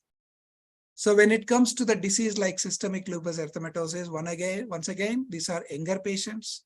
The steroid is used in a very high dose in most of these patients. So there is always a possibility of these patients developing osteoporosis much younger age than what we expect in the other set of diseases which I was discussing. And of course, persisting inflammation, if it is not appropriately treated, is one another reason why one can develop osteoporosis. So we need to look for the possibility of osteoporosis, especially steroid-induced osteoporosis, as well as the other drug and disease-induced osteoporosis. And one of the other problem what we see with these patients are avian because of continuous steroids, or even the pathological fracture secondary to the regular use of steroids as well as the disease activities. We do see in other connective tissue disease like inflammatory myositis, vasculitis, there is increased incidence of osteoporosis. We need to keep our watch on the possible development of osteoporosis, and we should keep it as one of the managing strategies when we are treating these patients.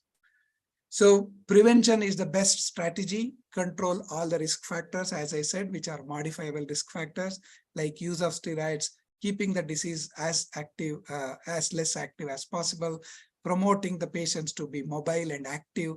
And of course, what you cannot change is the age, and what you cannot change is the achievement of menopause. Once they achieve menopause, screen for a possible deterioration in the bone density, introduce bisphosphonate and other preventive strategies to avoid the development and progression of the osteoporosis.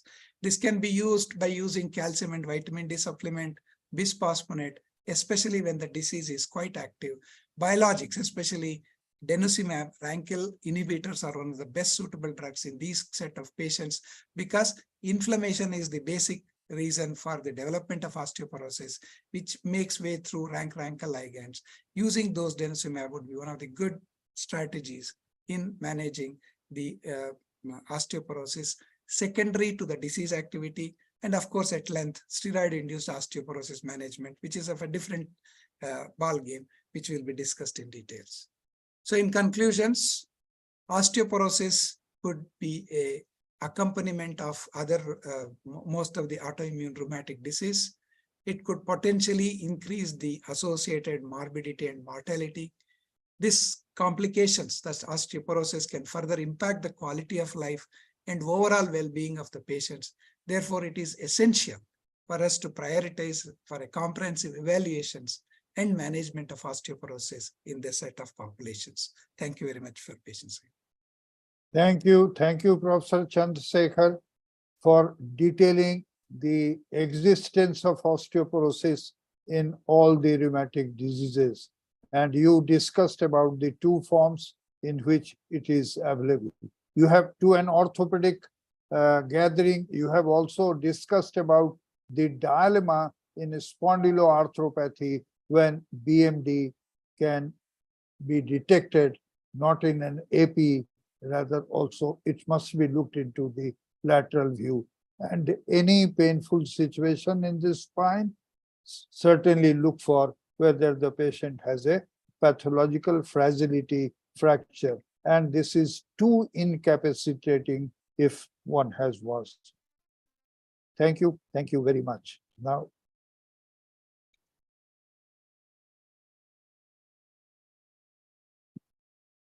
Chairman Dr. Amarnath, may I have your permission to speak on glucocorticoid-induced osteoporosis? Dr. Sir, please go Amarnath. ahead. Okay. Sir, please go ahead. We are waiting for your talk, sir. Definitely, Right. definitely. Most awaited. Right, friends. Most common form of secondary osteoporosis, and it is the first cause of osteoporosis in younger age group. Now, talking about management, we should first of all understand one basic factor, that we have to classify our patients into age more than 40 and age less than 40. And the moot question is, when should osteoporosis medication be instituted? Well, this will depend directly on, remember, risk stratification, that what is the kind of fracture risk stratification. And how do we come out? Three factors: glucocorticoid adjusted WHO FRAX tool. Till now, we have known about WHO FRAX tool. Then talk of lowest T score in the whole skeleton and history of fragility fracture.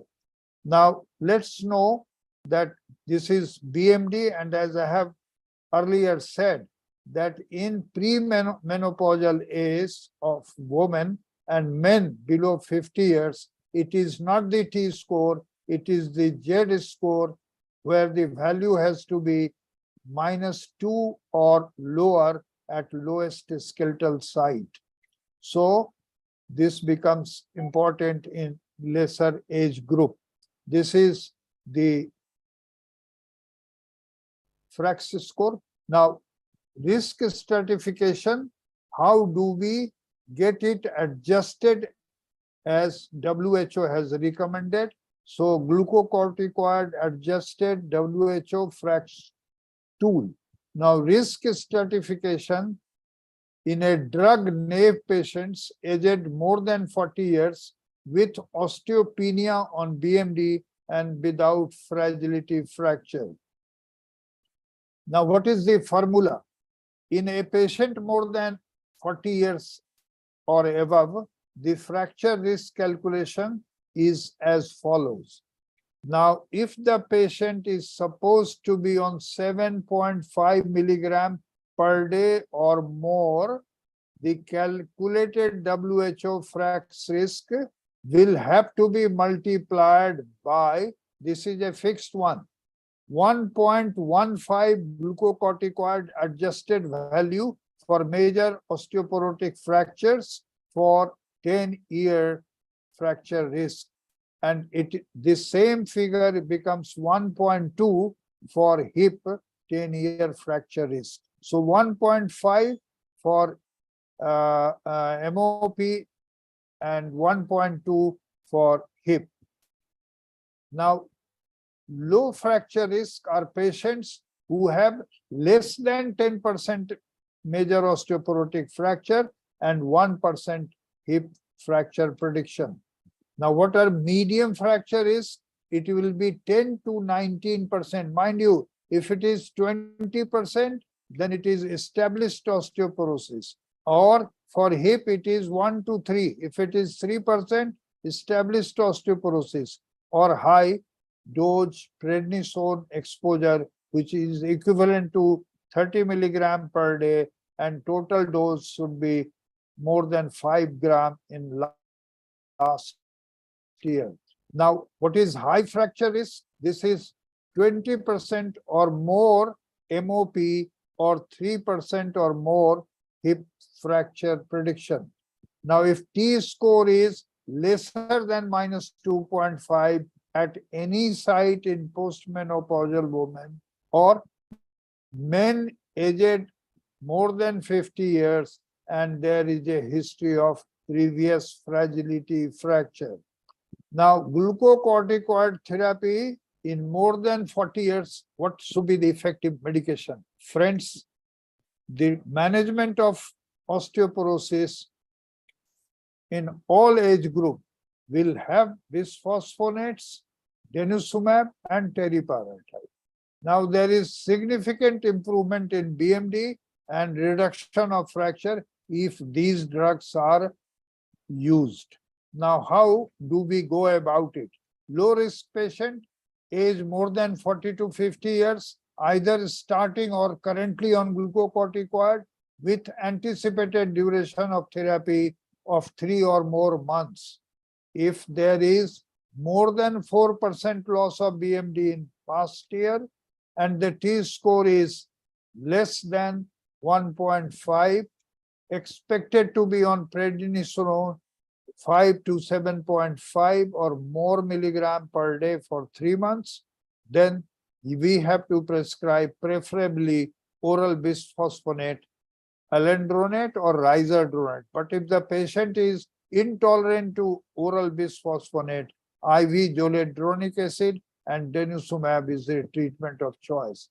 In a low risk of patient, monitor with yearly clinical fracture risk assessment with BMD testing every 2 to 3 years.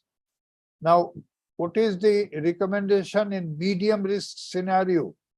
If the patient is on prednisolone more than 2.5 milligram per day, again, oral bisphosphonate, denosumab, or zoledronic acid intravenous.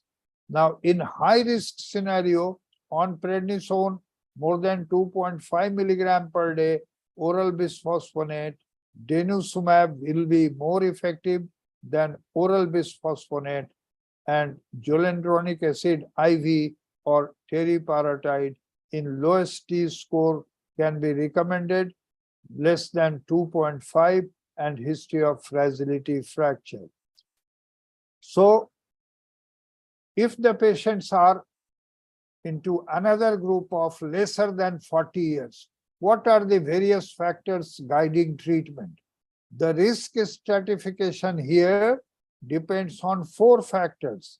Number 1, history of prior fragility fracture, Z score as I have told you, the dose of prednisone, and bone loss by DEXA scan. How do we know about bone loss? If there is 1 T score down, that means 12% bone loss has taken place. So difference of 1 T score says 12% bone loss. Low risk, no matter of worry, no risk factors other than being on prednisone. Medium risk, spine or hip Z score is -3 or below, or there is 10% decrease in BMD in 1 year, and continuing prednisone is more than 7.5 milligram per day for 6 months, or there is high dose, still higher dose prednisone exposure like 30 milligram per day or more, and the total dose is more than 5 gram in last year in all the patients aged more than 30 years. So high risk patients, there has to be a prior osteoporotic fragility fracture. Now, how do we treat them? The patients either started on glucocorticoid or currently on glucocorticoid with anticipated duration of therapy more than 3 months. In lower risk patient, oral bisphosphonate if there is more than 10% loss of BMD in 1 year, or expected to receive more than 5 gram in total over the next year. In medium risk patients, again, same bisphosphonate, denosumab, and teriparatide has to be used if pregnancy is anticipated. Now, in high risk patient, same as in medium risk, teriparatide is the preferred one, and it should be used when there is history of fragility fracture or the Z score is -3 or lesser side. Now, the therapeutic guidelines in a childbearing potential with previous fragility fracture: treat only if continuing prednisolone, give oral risodronate. This is theoretically the safest oral bisphosphonate, has potential of less fetal toxicity in possible pregnancy. Teriparatide is another alternative, and we must all understand that denosumab is contraindicated in pregnancy.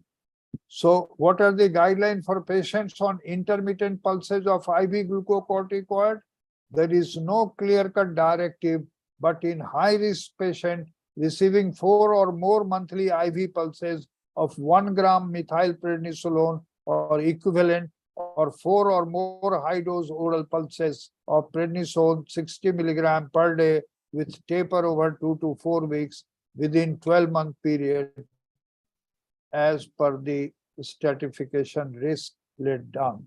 Now, a patient who has been prolonged inhaled steroid, patients on daily inhaled steroid equivalent or higher doses than 200 μg per day for a prolonged period of time, maybe 20 years, can lose bone. One score is 12%, one T-score variation is 12% bone loss. So these patients are also to be periodically monitored. Well, all these patients will have to be followed up, and finally, corticosteroids or glucocorticoids used partly in rheumatic diseases and mainstay of treatment for asthma and COPD can lead to osteoporosis. Effective strategies to prevent bone loss and or to treat osteoporosis include non-biologic and biologic osteoporotic drugs, both anabolic and anti-resorptive, apart from calcium and vitamin D. Thank you very much. Now, friends, moving on to the next topic, if there is loss of muscle mass associated with loss of muscle function and strength, usually accompany osteoporosis. Now, awareness of this association with osteoporosis is a very vital for skeletal muscle mass health, which constitutes 60% of body mass and becomes important in older adult. So now Professor Chinmoy Das from Tezpur will speak on Osteo-Sarcopenia, which is often neglected. Now I stop sharing. Professor Chinmoy, please.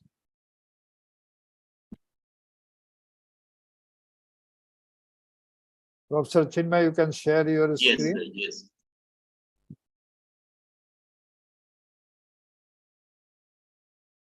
So I think it's visible, sir. Yes, visible, audible. Yeah. So thank you. And I again congratulate all the speakers and all the members who have joined us today for this IOA Bone and Joint Week, first day of IOA Bone and Joint Week 23 in this wonderful webinar. And as the last speaker, I think half of my topic is already been done.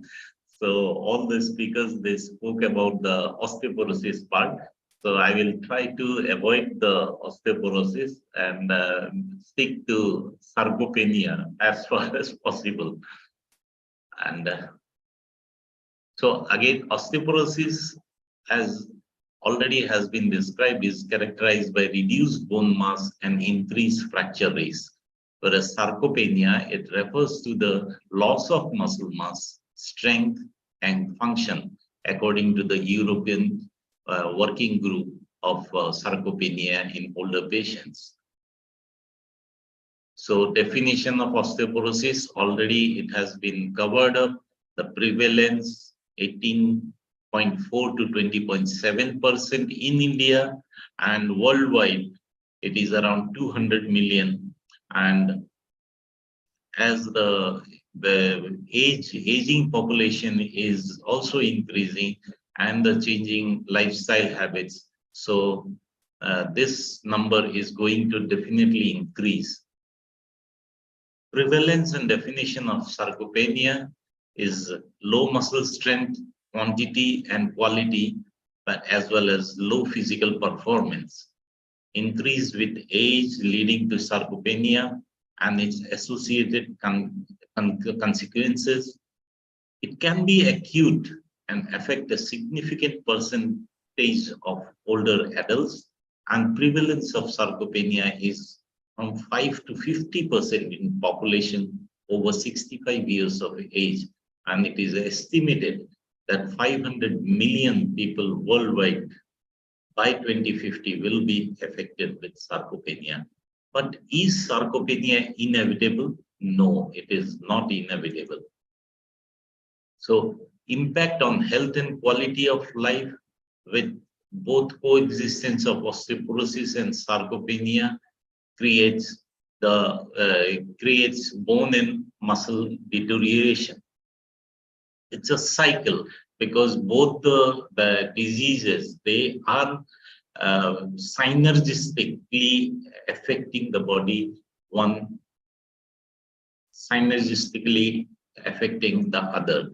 The osteoporotic fractures can result in severe pain, disability, and functional limitations, and the combination of reduced bone density and muscle weakness may further increase the risk of falls, which is one of the major causes of fractures in elderly, and functional decline. There is another term called frailty. I will not touch it, just I am mentioning it. It is associated with an increased risk of functional decline and impaired resistance to stresses.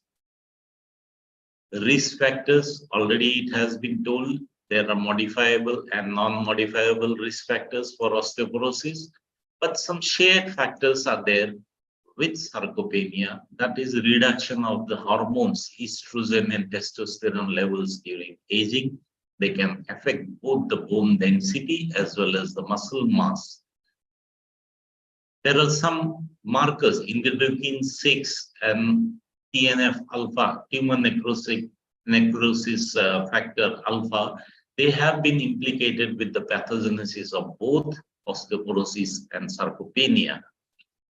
Age-related hormonal changes, chronic inflammation, inadequate nutrition, they can contribute to both the conditions, and often they share common risk factors and underlying mechanism. Lifestyle factors such as physical inactivity and poor nutrition, they can negatively impact both bone health as well as muscle mass. Impact of sarcopenia on bone health and vice versa, impact of osteoporosis on sarcopenia, they lead to decreased bone mineral density as well as impaired bone remodeling, what Dr. Renuka was explaining to us. Then there is a newer term called muscle bone crosstalks. That means some muscle derived factor, some myokines, they are found to influence the bone metabolism. And the decline in muscle mass associated with sarcopenia can disrupt the regulatory interaction and contribute to bone loss. Fractures, again, they exacerbate sarcopenia by reducing the physical activity, the immobilization period is increased, and loading to muscle, these lead to muscle disuse and further muscle loss. Pain and limited mobility, they also affect the muscle mass as there is loss of physical activity and exercises due to pain and limited mobility. Combined effects of physical function and mobility, this muscle strength is crucial for maintaining balance and postural control, which are vital for various activities. They have got synergistic effect on physical function and mobility, and both conditions, they combine together and give effects can result in greater functional limitations due to reduced mobility. And compromised bone strength and reduced muscle function synergistically contribute to an increased risk of falls and fracture, which leads to prolonged immobilization and muscle disuse, exacerbating the cycle of functional decline. What are the clinical implications? The interrelationship between osteoporosis and sarcopenia has significant clinical implications, both, and they should be considered in the assessment and management of individuals at risk of these diseases. So screening and diagnostic tools, as already has been described by Dr. Renuka, should evaluate both conditions for a comprehensive assessment of musculoskeletal health.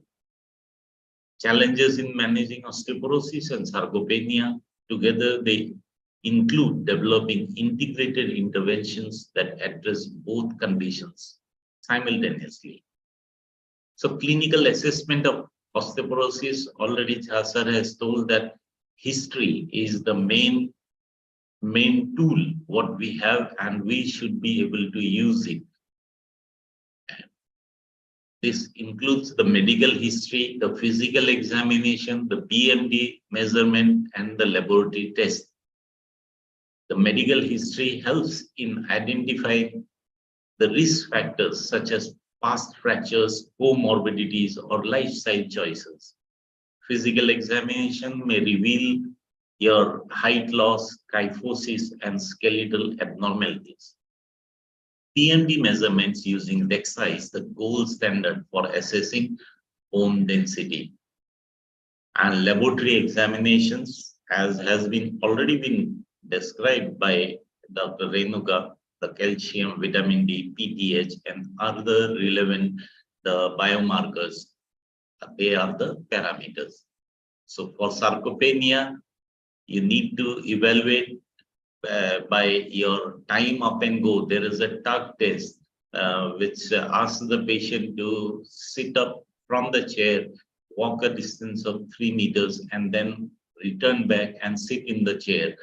So these tests, they are objective tools, but they are very helpful in diagnosing sarcopenia. Additional tests like 6-minute walk or this short physical performance battery may be used to evaluate the physical performance of the patient. The bioelectrical impedance analysis or the body composition analysis can be used to estimate the muscle mass, the lean muscle mass, and they can be described. They are described in your weight in kilograms over your height in square meters. There is a questionnaire, SARC-F questionnaire, that looks for your the strength of the muscle, the assistance in walking, the rise from a chair, and C stands for your climbing stairs, and F stands for your fall. So this questionnaire is a very simplified method which can be given to the patients to see whether there is a risk of whether there is a risk and whether there is a established sarcopenia in those patients. Again, DEXA, DIA, CT, or MRI can be used for measuring the muscle, confirming the diagnosis. Treatment guidelines of osteoporosis. The primary aims are to reduce the fracture risk, improve bone health, and manage underlying conditions, lifestyle modification, weight-bearing exercises, balance training exercises, then treatment with your drugs, calcium, vitamin D supplementation, or fortification of the foot, which has been mentioned by Dr. Amarnath, then and other pharmacological agents like your bisphosphonates, SERMs, these denosumab, teriparatide, already just now, sir has already described it. So treatment guidelines, it should focus on preserving and improving the muscle mass, strength, and physical function. Adequate protein intake and nutritional optimization are crucial for muscle health. Vitamin D supplementation is a very important vitamin to maintain the body. Then resistance training is considered the cornerstone of sarcopenia management. And it's a multidisciplinary approach involving healthcare professionals that is very beneficial for the patients. But sometimes you need to have individual care and conclusions for individual care to the patients, and the treatment guidelines may vary according to across the region or organizations. There are tailored interventions, including customized exercise programs, nutritional plans, pharmacological treatments. They can be developed on individual characteristics and needs. And genetic profiling, this is coming up, the biomarker assessment as described by Dr. Renuka, the molecular diagnostics, they are being investigated for identifying individuals at high risk of osteoporosis and sarcopenia. Prevention and management of osteoporosis and sarcopenia, first and foremost, is lifestyle modification, where benefits of weight-bearing exercises, awareness for this walking, jogging, dancing, and all those things patient can be made aware of. Then sunlight exposure, which is the highest easily available source of vitamin D, is very much needed. And fortified food, the importance of bone health and muscle mass. The patients should be educated and means they should be made aware of that. Adequate nutrition, then benefits of resistance exercises, then comes the drugs. Lastly, the bisphosphonates, SERMs, denosumab, teriparatide, or the anabolic agents like testosterone and vitamin D. Fall prevention. This is one of the major cause falls in elderly.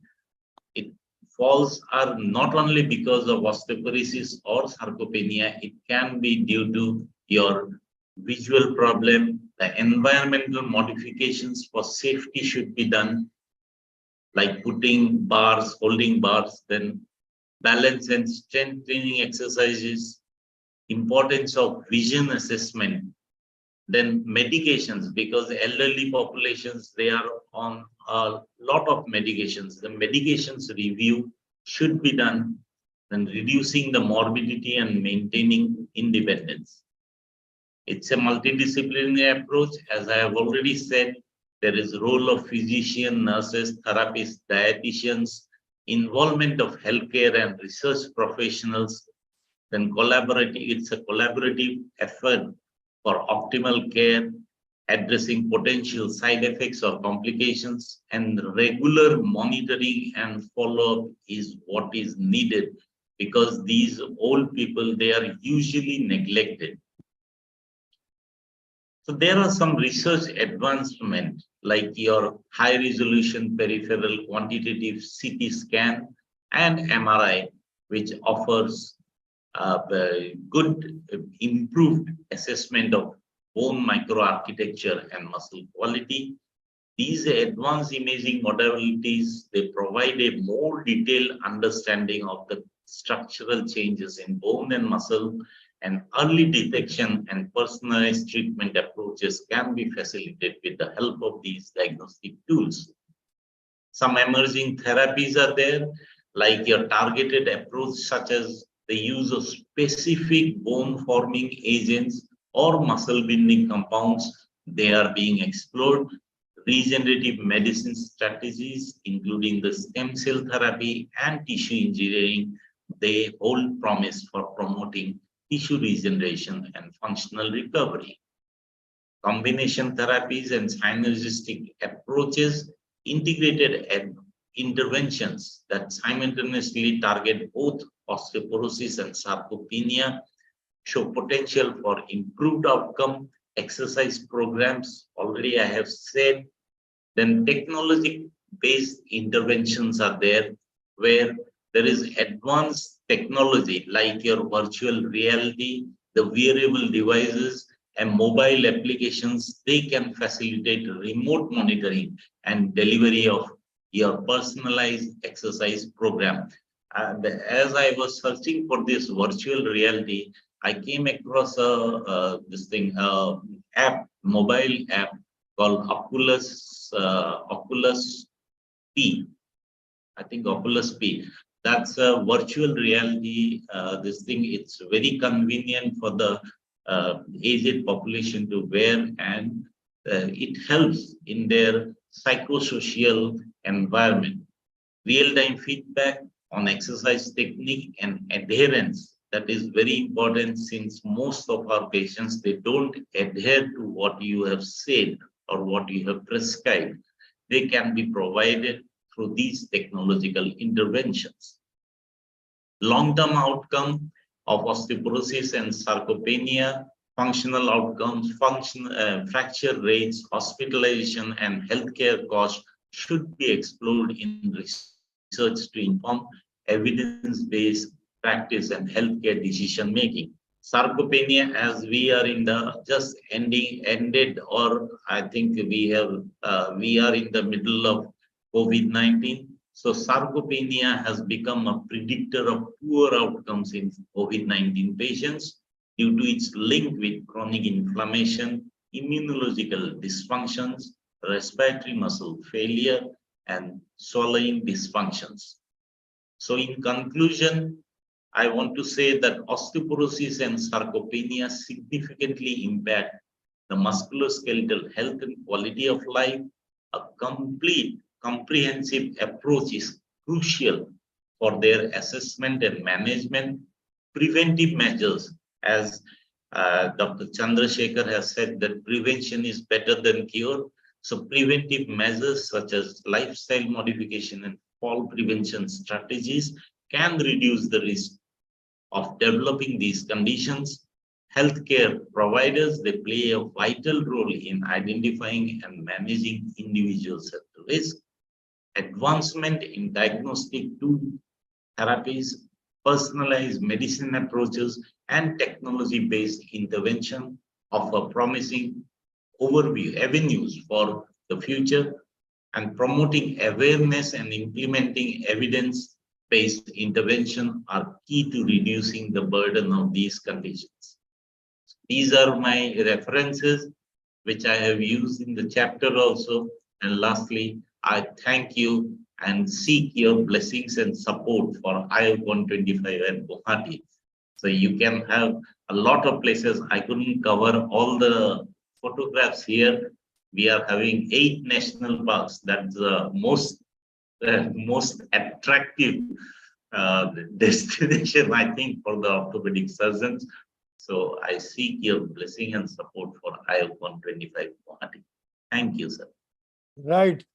Thank you. Thank you very much, Professor Chinmoy, for Yes, sir. making a masterly presentation and making people aware. And I think simple awareness of the fact that sarcopenia is a condition which will accompany osteoporosis, and hence it is Osteo-Sarcopenia. You made a very important observation, not that this is inevitable, it could be preventable. And I think steps have been taken by clinicians because of the consciousness created, and this is being formally taken care of. Now, you did talk about muscle-bone crosstalk, and I think this we have been understanding as a surgeon treating fractures, that whenever there is an associated fracture, you have to look into the muscle health. Now we are talking about this muscle-bone crosstalk, and that becomes very important. So thank you very much. Now we switch over to the discussion part. If there are other persons there, okay. Now, any questions? There was a dilemma expressed by Dr. Amarnath. Yes, that if there is hypercalcemia, is there chances of getting a stone formation more? Yes, Dr. Amarnath, would you like to make a comment yourself first? See, hypercalcemia due to what? One, and the major thing what happens is hypercalcemia is a relative challenge, but definitely related to the drug induced. So naturally, we need to focus on that. And if there is any primary hypercalcemia due to a comorbid condition, that need to be addressed. In general, people who are going to be on anabolic agents like teriparatide or even abaloparatide now, there will be hypercalcemia, which is a transient in a 24-hour window. So that should not worry some people about causing renal stones. Hypocalcemia definitely focuses on the renal stones rather than hyper in that true sense of term. When once the oxalate stones are formed, eventually they get calcified, but it is not just calcium in the blood or hypercalcemia which is causing that. I would like to just compile that and then give that message. Hope I was clear there, Dr. Jha. Right. Professor Chandrashekhara, your comments? Hypercalcemia and stone. Hypercalcemia per se doesn't lead to stone unless the individual has hypercalciuria as well as phosphaturia. Unless those are not matching, usually per se we don't see hypercalcemia resulting in stones. I mean, there is one another thing which is also confused about is atherosclerotic calcification and calcium intake. They are also unrelated. So renal stone formation, calcification in the tissues are not a result or as a consequence of the hypercalcemia per se. Right. So this myth is broken. Dr. Renuka, you wanted to say something on this topic? No, sir, No. I think it's fine. Oh, But I okay. think Yeah. I was just wondering, never is serum calcium levels done in these cases? Maybe after, if a patient has been constantly on it for long, and suppose if there is increased calcification, patient might have other symptoms like hypercalcinosis cutis or something like that. We do see such kind of conditions sometimes. So probably more because of other disorders metabolic rather than just an increased calcium intake is what I feel. But is it not required that a calcium level should be done? Normally not. When you are going with the calcium supplementations, we don't recommend a regular calcium test being done unless you have a pre-existing condition. For example, sarcoidosis. If you have a sarcoidosis, if patient has hypercalcemia, or patients have other endocrinal disorders where there is a hypercalcemia, it's preferable you avoid loading them with calcium because of the problem, metabolic and other neuronal problem more related to hypercalcemia rather than the stone and tissue calcification. Of course. There is a lot of emphasis regarding bone-specific alkaline phosphatase, how really important it is. But in practice, we are not getting these tests done at the local level. Bone-specific alkaline phosphatase is much better when we're looking in for osteoporosis rather than alkaline phosphatase as such, because there are other isoforms like placental and liver. Right. But still it has its limitations. And after a lot of, only thing advantage over there is that sometimes even in patients with renal failure, it sometimes helps when we are doing the monitoring of this. Dr. Jha, while we are on the question with Dr. Renuka, I would ask one question. Am I okay? Oh, Yeah, yes, yeah, sure, please. Fantastic. Thank you. Now, you mentioned about the bone turnover markers. Yeah. Now, when there is a very high bone turnover, we all know that P1NP is going to be higher. Now, the question comes, when a treating physician or a surgeon or a doctor, like we practicing doctors, do the P1NP first, and there's a very high turnover which is happening, we know that's going to be there. But how do I come and take it forward when I monitor the patient following a teriparatide in a 3 months' time or even maybe half yearly? Where do I stand? Is there going to be much increase than what is already there? Or do we expect the bone turnover markers to come down? But there is an issue there because we are not giving them the what is called as osteoporotic or what shall I say, bisphosphonate therapy.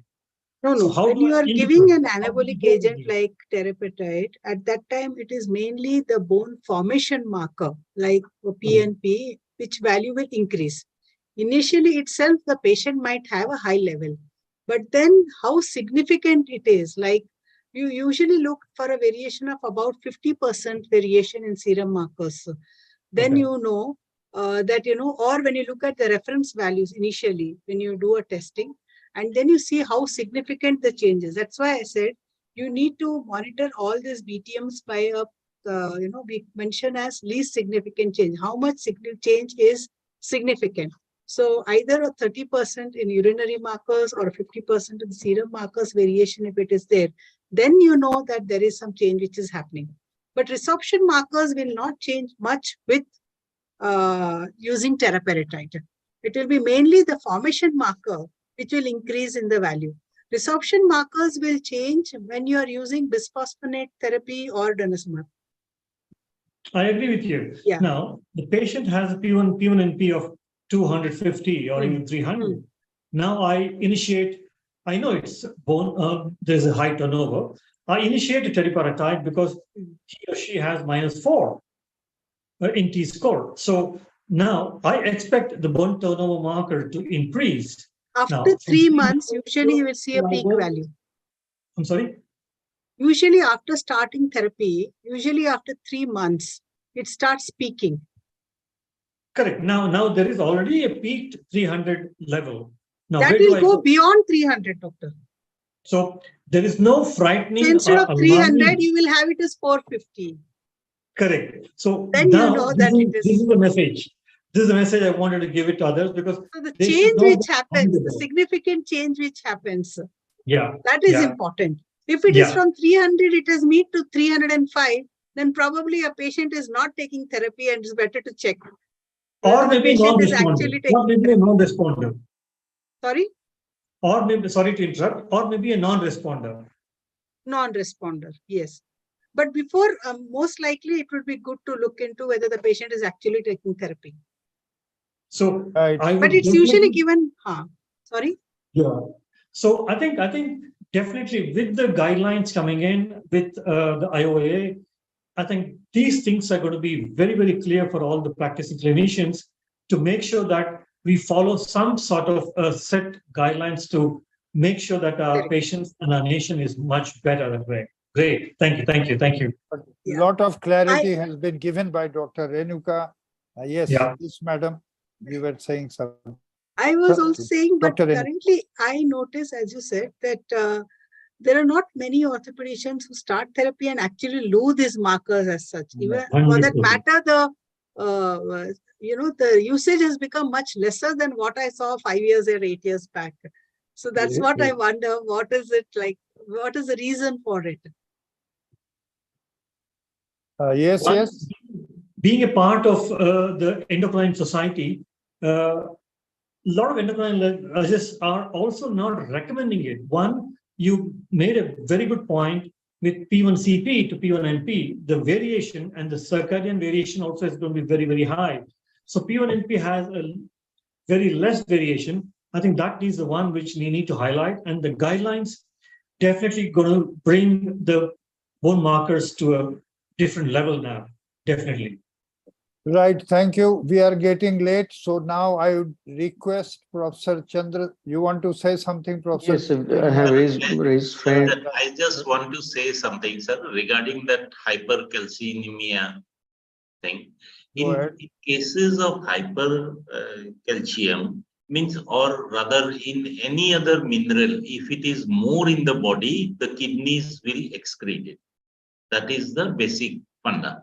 So any mineral, not only calcium, Right. but in these patients, they are already deficient, hypocalcemic.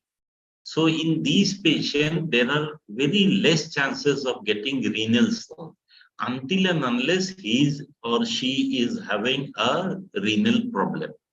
But there is a condition where there is an autosomal dominant, this hypocalcemia, where this is a hereditary condition, and where this urinary calcium is very high. In Yes. those cases, we can have some nephrolithiasis, but that percentage is very small, and that the stones are also, the sizes are very small. So directly taking calcium will not lead to it's a misconception amongst the patient that we are taking calcium, we will have Stone.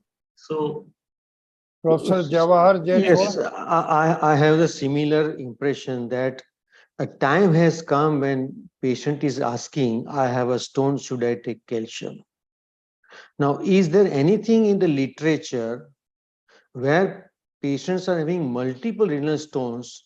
What about the calcium? Have the reverse way people have investigated that those who are having multiple time stones, what is happening to their calcium level and the calcium stock? That is one thing, but my point is very simple, that Professor Amarnath has explained about the various calcium salts. Is there a particular salt which is likely to increase this calcium stone, renal stone? And second point, which is very important for me, is to every patient asks the similar questions, but none of the small literature or manual of any tablet or injections of the calcium, they write down that if you have a renal stone, please do not take it. So anywhere in the world, is there any warning written down anywhere?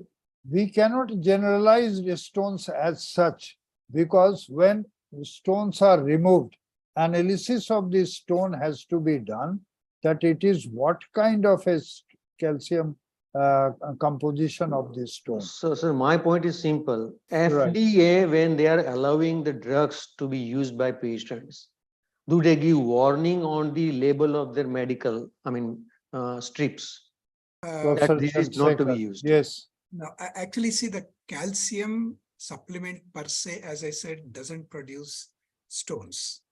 So now the practical tip is, suppose you The have calcium level who comes changes with on a the PTH and who comes PTH. with a history of stones. Say patient says that he has a history of stone, previous stones, past history of stone. Then you need to look back into the analysis whether what is the type of stones, whether it is a calcium stone, phosphate stones. Those patients, you can subject them to look for urinary calcium and urinary phosphorus. And if their urinary calcium and phosphorus are on the higher side, those are the set of patients where you have to avoid supplementing calcium. Since it's an isolated case, it's not a part and parcel of the calcium supplement per se. You need not have that black box warning what you are talking about, because it's not a universal problem or not a problem linked to the calcium supplementation. It is a problem which is linked to an individual case where they have a calciuria or phosphaturia or those oxalate urias. Those are the patients who have an increased susceptibility to develop a stones along with your calcium supplements. So the best way is past history of stones. Ask your urologist colleague or yourself can do those urinary calcium, urinary phosphorus, and urinary oxalate excretion. If they are high, best to avoid them calcium. But you come into some circumstance, patient has osteoporosis. You need to supplement these set of patients on a calcium along with the other supplements. There you can little bit stingy in giving calcium on alternate days, use citrate preparations or other preparations which has a lesser calciuric potentiality, along with supplementing little high vitamin D, which reduces calciurias. And that's the way we can manage those set of patients. Thank you. Thank you very much. We are already very much delayed. And Professor Sarath Agrawal from Shillong, he is waiting for his part, saying thank you to each one of us. Oh, Professor Sarath, please. thank you, sir. Good evening, everybody present here. I'm Dr. Sharath Agrawal. Just to introduce myself, I'm professor and in charge pediatric orthopedics at NIGRIM Shillong. I would like to begin my vote of thanks by expressing our gratitude for Dr. Atul Srivastava, President IOA, Dr. Ram Chaddha, President-elect IOA, Vice President Dr. Anup Agrawal, and Dr. NAVIN THAKKAR, Secretary General in absentia, and President IORA Dr. Shantanu Lahkar for constantly supporting the program for the spread of awareness on orthopedic issues, surrounding the presidential theme of strong nation with strong bones. And of course, our only one and none, Dr. S Jha, sir, for spearheading this campaign by constantly holding the webinars on rheumatology as part of IOS subcommittee on rheumatology. I would like to thank uh, Dr. Murali Poduval from Mumbai, Dr. S Amarnath, Dr. P Renuka, and Dr. S Chandrashekhara from Bengaluru, Dr. Chinmoy Das from Tezpur, and for giving the insights on various aspects of osteoporosis. Of course, the very basics are the most important things which I always believe in as a teacher here also. I would also like to thank Team Ortho TV, especially Dr. Ashok Shyam, Dr. Neeraj Bijlani, and Dr. Shamsul Huda to widely disseminate these activities in orthopedic domain. In the end, as part of the rheumatology subcommittee, my sincere thanks goes to the delegates and attendees of today's webinar, without whom these webinars are of little consequences. Without taking much of time, extend my apologies if I have missed out any name amongst the council who was actively involved in this Also thank today's webinar. Miss Poonam. Miss Poonam. Thank Yeah, Miss yeah. Thank you, Ortho Miss team. Poonam, yeah, from Ortho TV to have given us this platform and doing the needful, the recordings and all, and putting it on the Ortho TV platform for its dissemination in the near future. And Thank you to Bharati all of Devan. you once again. Pardon, Dr. Amarnath, you want to say And something? Bharati Devan has been in the background. Oh, yes, Dr. Aarti Devan. And of course, I don't know Dr. Dilip Mazumdar and Dr. Ranjit Kumar from Patna was supposed to join. They were not there. Aarti, you are back. So I would like to thank them also. So I saw the message that you have left. Okay. so as panelist, I thank them Dr. also. Jawahar Jethwa is also there. And Okay. Jawahar our very yes. senior sir, Dr. Jawahar Jetwa. And thank you to all once again. And long live IOA and Jai Hind. I am personally grateful to Professor Chandrashekhara, Dr. Renuka, and all our colleagues also for having participated and taken interest. Thank you very much. Thank you, sir. Thank you. Thank you. Thank you Thank very you. much. Thank you. We can Great say pleasure. good night.